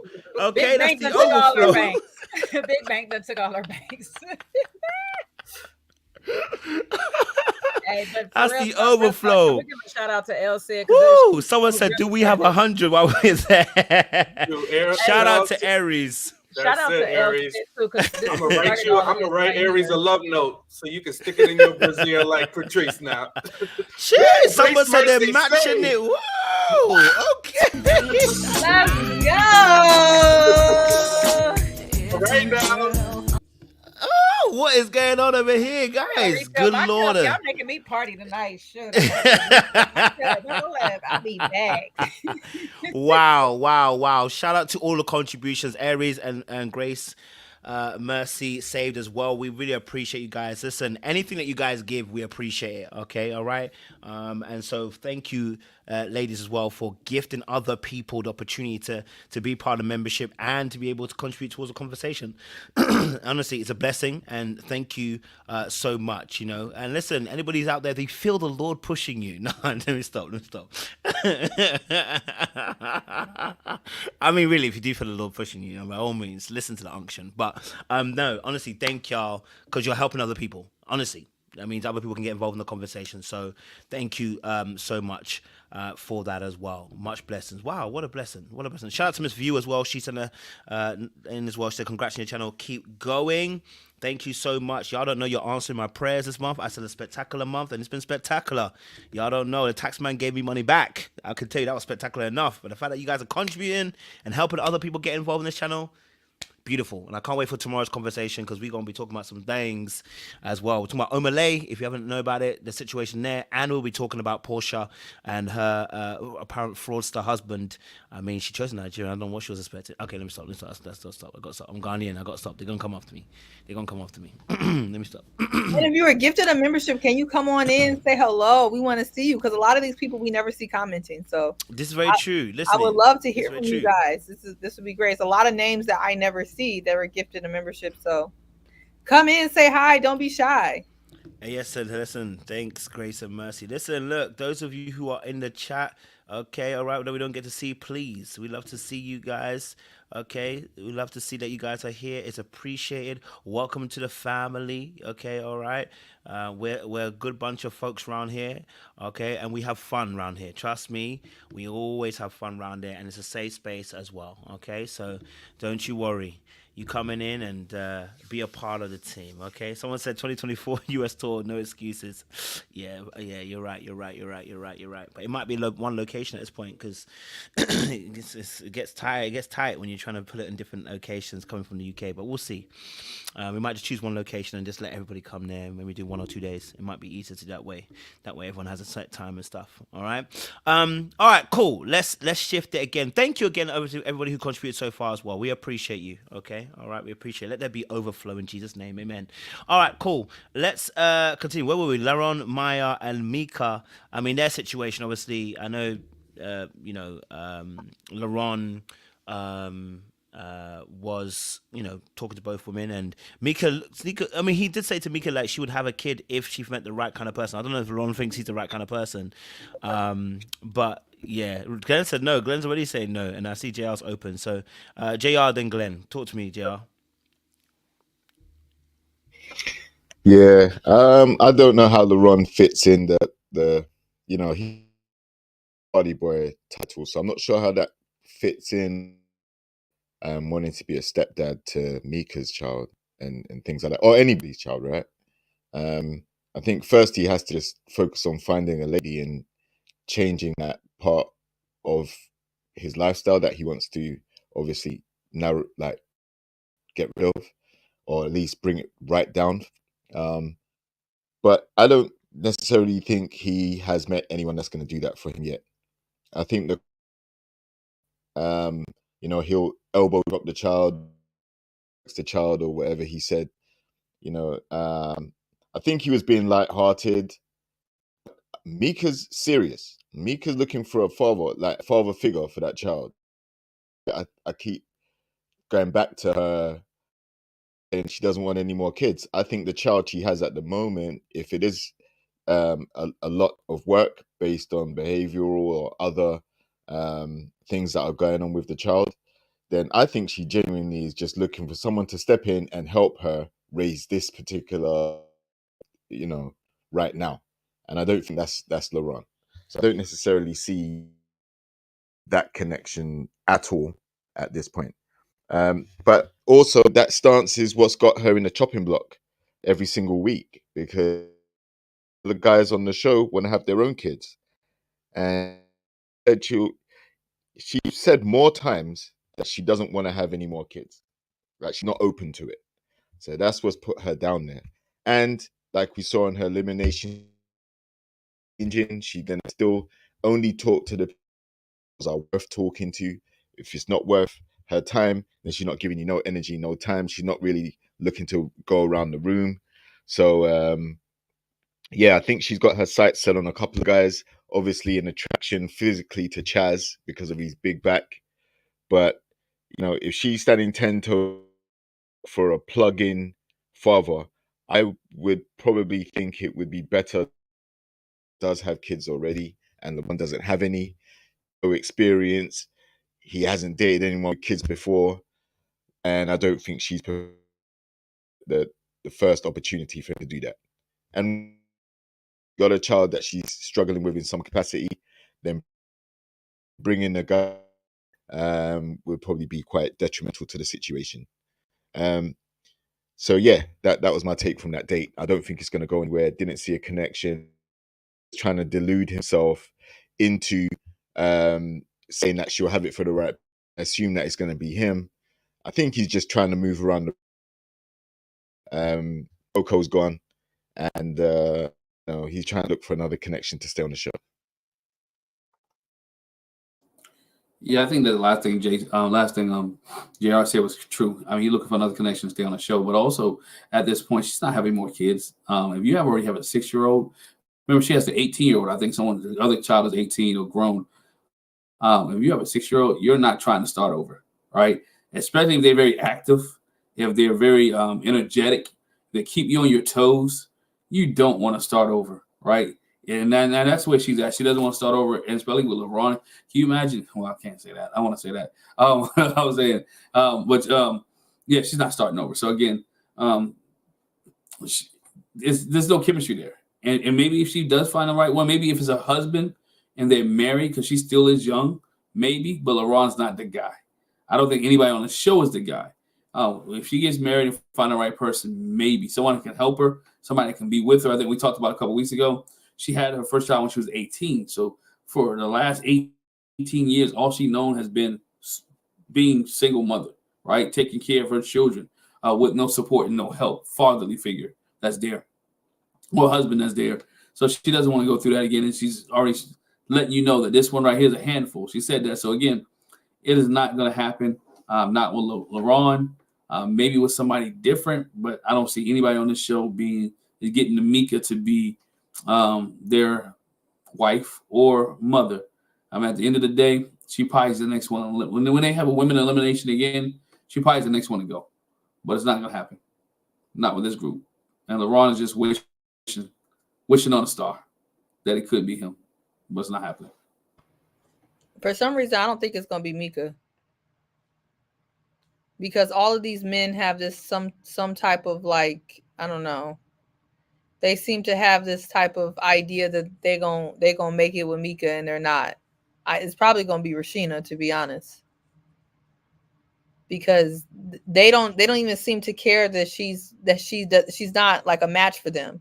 She doesn't want kids; they want kids, but they still want Mika. I don't know. I think it would be Rashina, but I hear what you're saying. And if they were thinking right, it would be Mika, but I don't know. Hey, Abby. I was just about to say that as she walks past. Hey, Abby girl. My thoughts on it. I'll start off with Mika first. First of all, saying your 6-year-old is a lot or whatever. Listen, 6-year-olds are a lot. I'm not gonna lie. They exploring, they doing what they gotta do. They got pent up energy. They just started school. It's a lot of transition for them that they going through. It's a lot going on. But my question is, where they daddy? Because I'm not, me personally, daddy involved. We don't need anybody else to come reinforce anything because they got their daddy. So where's their daddy at? That's who need to be doing any reinforcements, any correcting or whatever and stuff besides me. Now, when we get to a place that you're going to be my husband, then we can start talking about how discipline looks for you or whatnot. But I don't need you to be stepping in and doing anything for me and my child at this stage. the question should be more so, do you see yourself playing a long-term position with somebody with a kid, and how would that look if we transition to something more? How is it going to look with you stepping out of the club?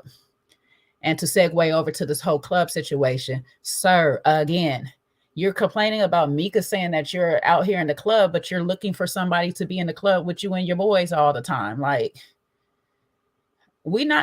nobody's creating this picture that you're not giving us. You're giving us, you're in the club all the time.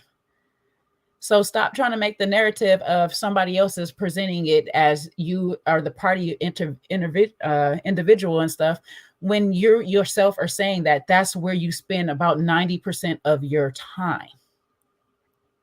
Now, having somebody in the club with you or partying with you, just say that. Just say, I want to have a person that's out there with me. I'm tired of being out here with these girls. I want to party with my lady and stuff like that, because there are women out there that's willing to do it. There's women out there that's willing to deal with the DJs, the club promoters, the bartenders and stuff. Just say that's what you want, because more than likely that's what you'll get. And it sounds like Maya's that type of individual.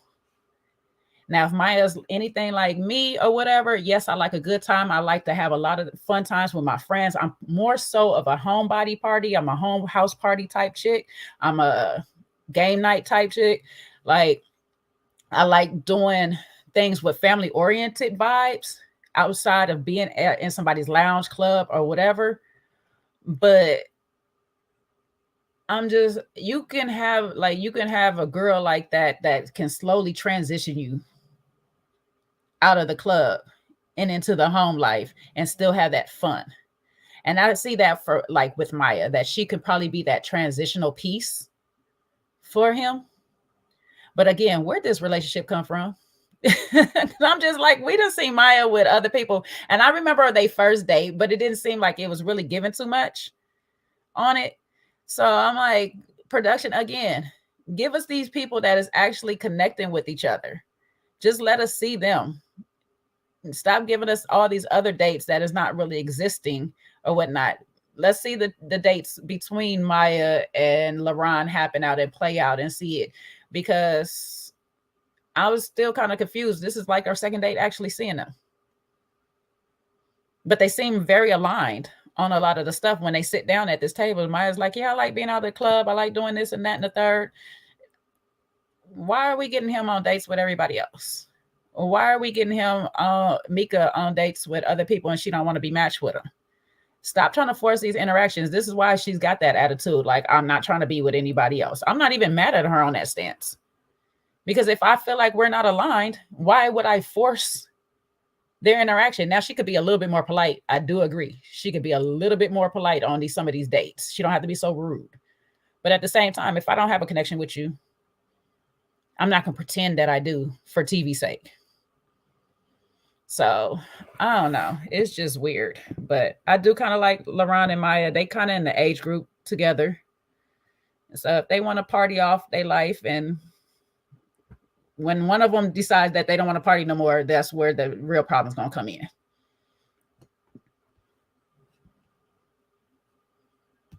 Definitely hear you. Can't lie to you. I understand where Mika's coming to too.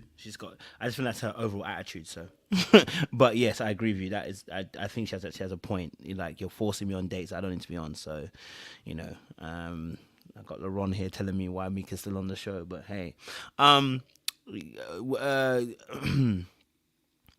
anyway, yeah, Mika said she ain't changing for nobody. So we'll discuss that in a second. Anyone else got any thoughts on the dates before we even dive a little bit deeper into that? Mika says she ain't changing for nobody. Nobody knows it better than me. No? All right, cool. Before we dive into, obviously, Mika not changing, I just want to quickly... Oh, yeah, JR? Go for it. Nah, I was going to say, like, from the look, in fact, maybe I'm jumping too far ahead, but from the looks of the next episode, like the preview of her exes, it looks like Tommy's going to stand in. So we probably won't even see the daddy then either.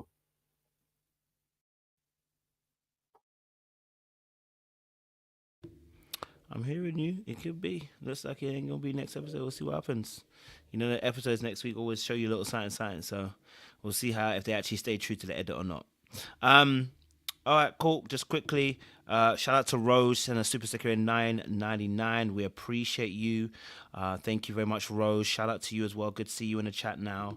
And also Auntie Eva, God bless you as well. Love to see it as well. And I know a couple other people in the chat as well who have joined us, have quietly come out the woodworks. We appreciate that. We want to see more of you guys in the chat. We love having you guys in here. And don't forget, tomorrow night we have our membership live of the month. We'll be talking about Portia and her husband Simon, and also talking about Omalay situation as well. And if there's anything else that pops up, we might discuss that as well. So make sure you come and join, because you get to have your say. You can join the panel as well. It's open to members only, and so you'll be in a safe place and accompanied by others who want to network, talk, have fun, communicate in that particular session as well. All right, cool. So let's look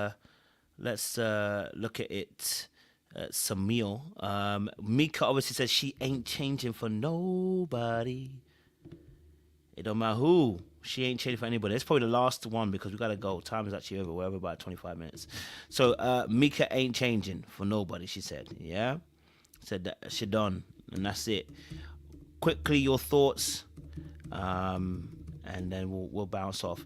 Mika says she ain't changing. I know Jay kind of touched on it a little bit as well, a little bit earlier, but go for it, Jay. I'll finish it off. Listen, I'm going to tell you now, you don't need to change for nobody but yourself. But you do need to change. She need to see some of the errors of her ways or whatever, because you're a very beautiful girl, but somehow you're still out here single. So something of that you're doing is not working. So I hope she watched this back, watch how she comes across to people, take some of the feedback, take it all in, and figure out what is it about her that she actually needs to change to work for her, to make it work. Because some of that wall that she got up, like y'all say all the time, y'all not about to climb them walls. Y'all not about to tear down them walls. People out here are not trying to tear down all those walls. And sometimes those walls that you put up for protection literally keeps you isolated. So if you want somebody else, you're going to have to learn how to heal yourself where you need to be healed, so you can let some of that guard down, so you can let somebody in. So when she's ready to change, then she will. But right now, she can keep her stance. She going to get the same results, but she going to keep her stance. I'm not mad. Yeah, she got to be willing to let go some of her baggage. And when I say baggage, I don't necessarily mean a bad thing. Some of her insecurities, some of the hurt, some of the things that she's been through, some of the childhood that she made that she thought she lost, the early motherhood, some things that she's been through. In order to, I think Jay hit the nail on the head. You're on a reality show because you can't find love, right? You can't find love. Where is it here that you haven't found love at? Why can't you find love? What is the issue? Sometimes self-reflection is a good thing. It's not always a bad thing. You got to examine yourself. You got to reflect on yourself and see what am I doing? It's not always somebody else's fault. And sometimes you have to change in order to make things grow. And I think that's where she's at now. She's at a point where she got to change, and then taking her stance of now her having her stance of not having any more kids. Keep that stance. Keep that stance there. If that's what you're true to, but don't think you're going to change a man's mind who wants kids. Or again, date with attention and be intentional on how you date. Hey, and let people be honest and be honest up front. So hopefully she gets what she needs. Hopefully some things will change for the better. And so she can grow and she can get what she needs. Yeah, I don't think that when Mika said that she's not going to change to pretend like she likes these dudes on here that she doesn't like, I absolutely love that. I feel like it's finally someone showing some character, showing some backbone. So I had no issue with her saying that, because there's no reason to stay on a show that's not paying you for every episode more that you're on there. Like, it's no grand prize at the end. There's no point pretending that you have connections with people that you don't have connections with to stay on the show. So I commend her for that. And on that alone, I don't believe that she should change, nor do I feel like there's other dudes on this show that she's just not giving a chance to that are worth any amount of time, right? Like, I think she's good on that. There's not too many dudes on here that she needs to be bending backwards for and trying to figure out if she should give a chance. But to Jay's point, I do hope, and I think we all kind of see this when we're in a public eye in any form, there is a mirror that probably she needs to look into as far as how she's come across in this show. Actually, she's become more likable as the episodes have gone on, but she really came off in the beginning very superficial, a little off-putting, very guarded, a little hood too. Like she has some things that I don't know if she knows is how she comes across. So and we all have things like that. You're like, oh, you come across like this. You come across like what? Somebody called me elitist. You come across elitist. You come across it. Like you don't know how you come across until people tell you. And so it's not like it's just a her problem. But I definitely don't feel like she needs to change as far as liking people that she doesn't like. Because that's fake. So I appreciate that.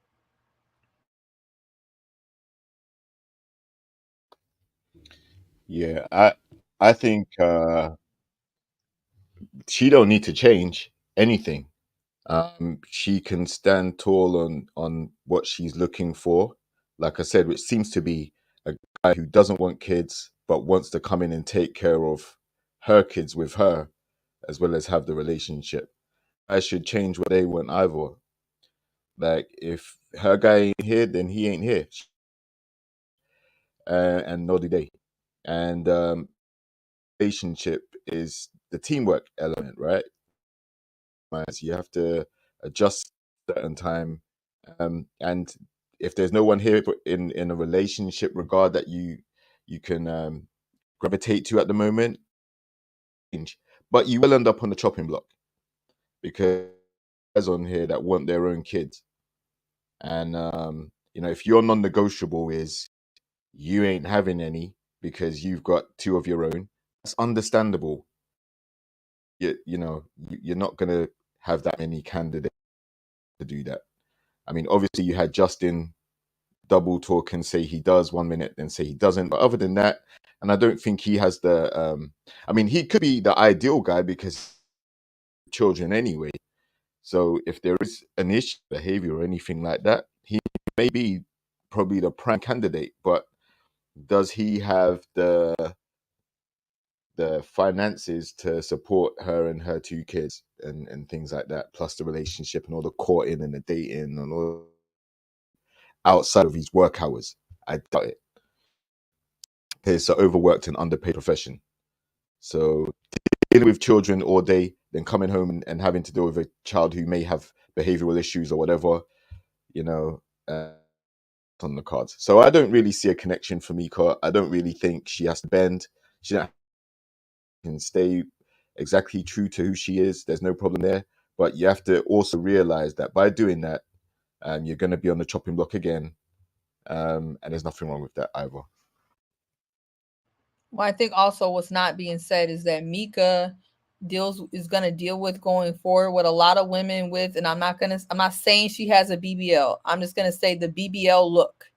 When you have that BBL look, or even the natural BBL body that people had before the BBLs came into effect, you're going to deal with a lot of guys that are going after you for the wrong reasons. And I think that's also why Mika is very guarded.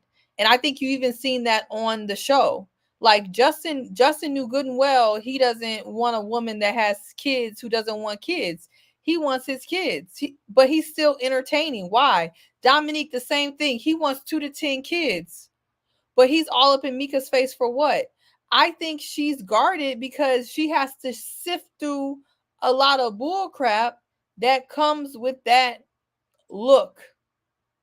So I don't know what she's going to do. I think she already knows what her situation is, but she's going to get a lot more men that are going to know her stance on not wanting kids and this and that. And they're still going to try to show up and waste her time. She's going to have a hard time with that whole situation. And I have friends that have that look, and the stuff that they have to do to sift through men wasting their time is way worse than the people who are way up and down. Because the straight up and down folks, if a man come out and say he love you, he probably do. He ain't coming around looking just for the booty rubs and whatever else. So I don't know. Hey, question: would she be open with Y'all think you think she'll be open with somebody who already has kids, who's coming to meet her kids or bring them in? She seemed like that's what she wants. She seemed like what she said to Luron. She said she seemed like she wants somebody who has kids, so they know how to deal with her kids. That's what she said. Yeah, true. Yeah, I mean, only one of you dealing with now is the 6-year-old because the other one's grown, kind of, unless they still live in the house. So you're only dealing with one. But I just want to. I'm not sure if I know she said she don't want to give birth to any more kids. I was wondering if she's willing to blend a relationship, have a blended family. Yeah, she seemed like she would be open to that, but I don't know. I mean, that's the vibe. That's the vibe that I got. But I know we did come down on her a little bit about being guarded. So I did want to say I think there is a reason why she's guarded, because I'm pretty sure, especially in Texas, they in Dallas is famous for having that "is this your boyfriend" on Facebook.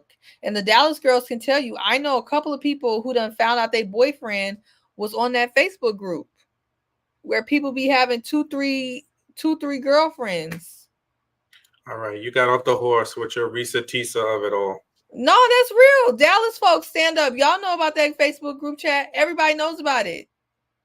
People done got their whole heart broken on the "is that your boyfriend" on Facebook group. That sounds like Delulu. That's why I said Risa Tisa. It's Delulu. Risa Tisa was Delulu. She was. Yeah, so were them girls in that Facebook group, wherever that is.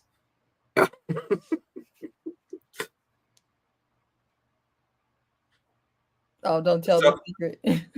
So listen, at the end of the day, I think I said Risa. I think Mika has, she got a little bit right and she got a little bit wrong. I totally stand with her. If you don't like somebody, if there's no connection, I'm with it. She shouldn't fake it. But I do think sometimes you can block your own blessings by being a little bit too guarded. So I think she just needs to, not let her guard all the way down, but roll her window down. You know what I'm saying? You see a pretty girl and, the guy wants to talk to her and she just don't even roll the window up. Just crack the window so you can hear what he says, and if he says something good, then you roll it halfway down and then you can proceed from there. Sometimes you do need to leave that window rolled up, but you're going to miss all those chances if your window stays rolled up. Right. So I just think she needs to be a little bit more open because we got to see so much more of her personality this particular episode for the first time. And I liked it. I liked her personality because before she was, kind of rubbing me the wrong way.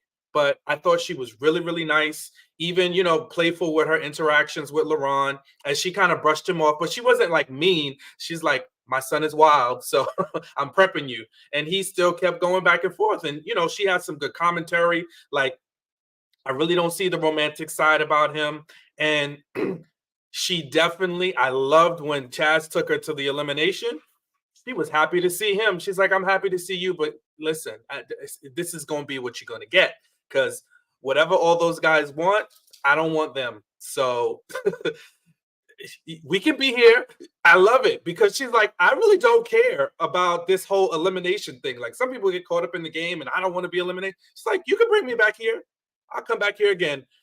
Because if who I like don't like me back, then I'm good on that. And I love that about her attitude. I love that authenticity about her. So she's really growing on me. She's my new dark horse for the season. That was some big Sag energy. That's what I liked it. I was like, she giving big Sag energy. She said, I'll be here again. I like some food. Take me out. Eliminate me. I loved it. I'm not mad at it. While Chaz is holding her hands. Right. And they have a look gazing into each other's eyes. That man was in a kumbaya moment. I wasn't buying it for the least. Any other thoughts on that situation? Because our time has run, so church has overrun, and we need to get out of here. I know the blessings have been coming in, but church has overrun. All right, cool. So, last member, Queen Jarlene Figaro. Thank you very much. I appreciate you, Natasha B. Welcome to the family.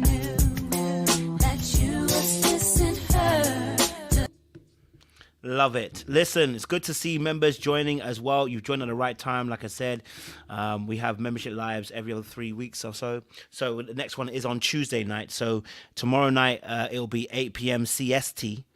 Which is 9 p.m. EST for you guys. It'll be about an hour, hour and a half, probably about an hour and a half, because there's a lot of you guys coming through now. We're talking about Portia, talking obviously Portia and Simon, and also talking about a Malay situation as well, and probably might touch on the Diddy, the fact that he's got a few allegations as well coming through the door. Trey Songz got a few coming through the door. I mean, listen, they're just racking them up at this point. So it looks like they might be joining R. Kelly in a jail cell very soon. But obviously, I mean, what? You ain't lying. You ain't lying. They need to open up that wing. That's what they need to do. They're gonna be making hits from jail. At this point. So I want to thank everybody who's come through. I'm not gonna go yet because obviously Sean needs to do a benediction. But I really want to appreciate everybody who has been a part of the show tonight. Shout out again for those of you especially those of you who actually contributed for other people too. You've opened up the way for others to join. It's been appreciated. We've had over, I think, 40, 45, 50, 70, 120, 170. God damn, y'all. I think we had about 170 gifted to other people to join the live as members. Okay. Now I want you to clap for yourselves. Turn to your neighbor and say 170. Okay? All right? That's a number for somebody. It's a breakthrough for somebody. I don't know who it is, but it's a breakthrough for somebody. No, jokes. But no, I really do appreciate, honestly, you guys actually doing that, because it honestly is a testament to the family and to the group, and testament to the team effort you guys are bringing, making sure other people can also get in as well with you. So tomorrow night we will be there. I'll put up a community post today. I'll do it while these guys are talking behind the scenes as well. So you guys can join us tomorrow night for our members only live. But thank you again. Sean, we need a benediction because we've gone over the time.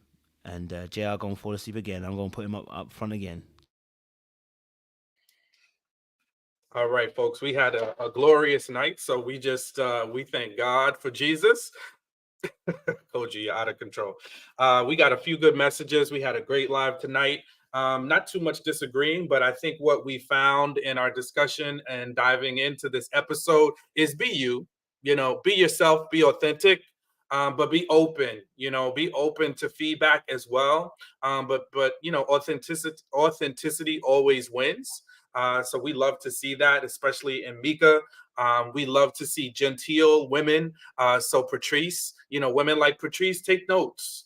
If you want to win the heart of a man, words of affirmation are most of our loves of language. So the way you talk to us, the way you handle us, that gentle nature, building us up, that is a skill that some of y'all sisters, there's work for us brothers. We're not gonna, pretend like we don't have stuff to do, but sisters, y'all can do on the works of affirmation. Build us up.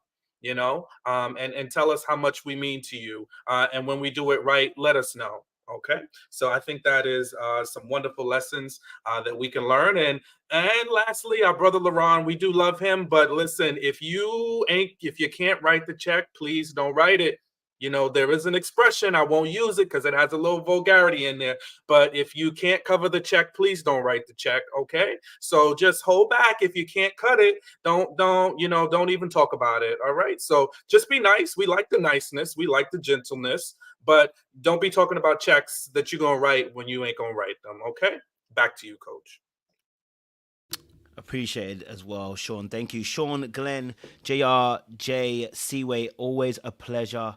I appreciate it so much for you guys coming through and setting pace. We had over 500 people in this room, and then we had over 170 memberships gifted by Jay, Seaway, by Aries, Grace and Mercy. Luron even dropped some as well. Shout out to him as well for dropping some memberships for other people again once more. And those who are new members, welcome to Little Black Book. You're part of the Mineral Gang now, and you're part of this fabulous movement where we just want to have great conversations, and we want to just be able to educate one another, and consider everybody's point of view to be greater, more holistic in our viewpoints as well. Okay, listen, we gotta go because time is up. But we'll be back tomorrow night. We'll be back again tomorrow night, as I said, 8 p.m. CST. And we'll be talking about Portia and Simon. We're talking about, obviously, Omale as well. We'll talk, obviously, a little bit as well, I'm sure, about Diddy and his antics as well going forward. Because there's a lot that's going on in the world in that basis as well. And I'm still trying to work behind the scenes, see what we can do in terms of the tour. I think I'm going to end up choosing one location. Because trying to do 3 locations, especially when I've got the guys with me, I think it's just not fair. It's a bit hard because you guys are working and stuff, and it just becomes a little bit more complicated. I think choose one location. We do a weekend. We can do it longer if we need to. You know what I mean? And we'll plan some events or whatever for ourselves. And I think we'd be better doing that way. And then everyone can just come to one spot at one time. And if it's great, we might extend another location or another time later on in the year. We'll see. But it's not always you got to do it like every city at once. You know, we did that already. So I think we'll choose one location and go from there. All right. And the rest of us will go to Vegas after. All right, cool. People, we appreciate you guys. Listen, stay locked, stay loaded. We're going to see y'all real soon. And tomorrow night we'll be back once again. Look out for the information for our membership panel a little bit later on as well. Much love, much appreciation, and I like to leave you guys with a little something, to say, listen. It's okay, it's okay! It's really, really okay. It's really, really okay. Listen, let me say, we always like. I don't want peace. I want problems always. Yeah, do you know what? It's time to update some of these memes. You know what? I'm going to get a few new memes tomorrow. See if I can get some in there. We'll get some new memes for you guys as well going forward as well. But we like to end on this. Mike, I'm leaving here with something. Denzel, he's so quiet. I don't know why Denzel was so quiet. I'm going to have to reload the Denzel one another time, guys, because Denzel just be real quiet. I don't know what happened. It feels like somebody trying to cheat me out of this, okay? So we're going to have to go. All right, appreciate you guys. Listen, stay locked, stay loaded. Don't do anything I wouldn't do. There's not much I wouldn't do. Although I'm changed now, so there's a lot I won't do anymore. Appreciate you guys. Stay locked, stay loaded, and the good Lord bless you on the way out. Much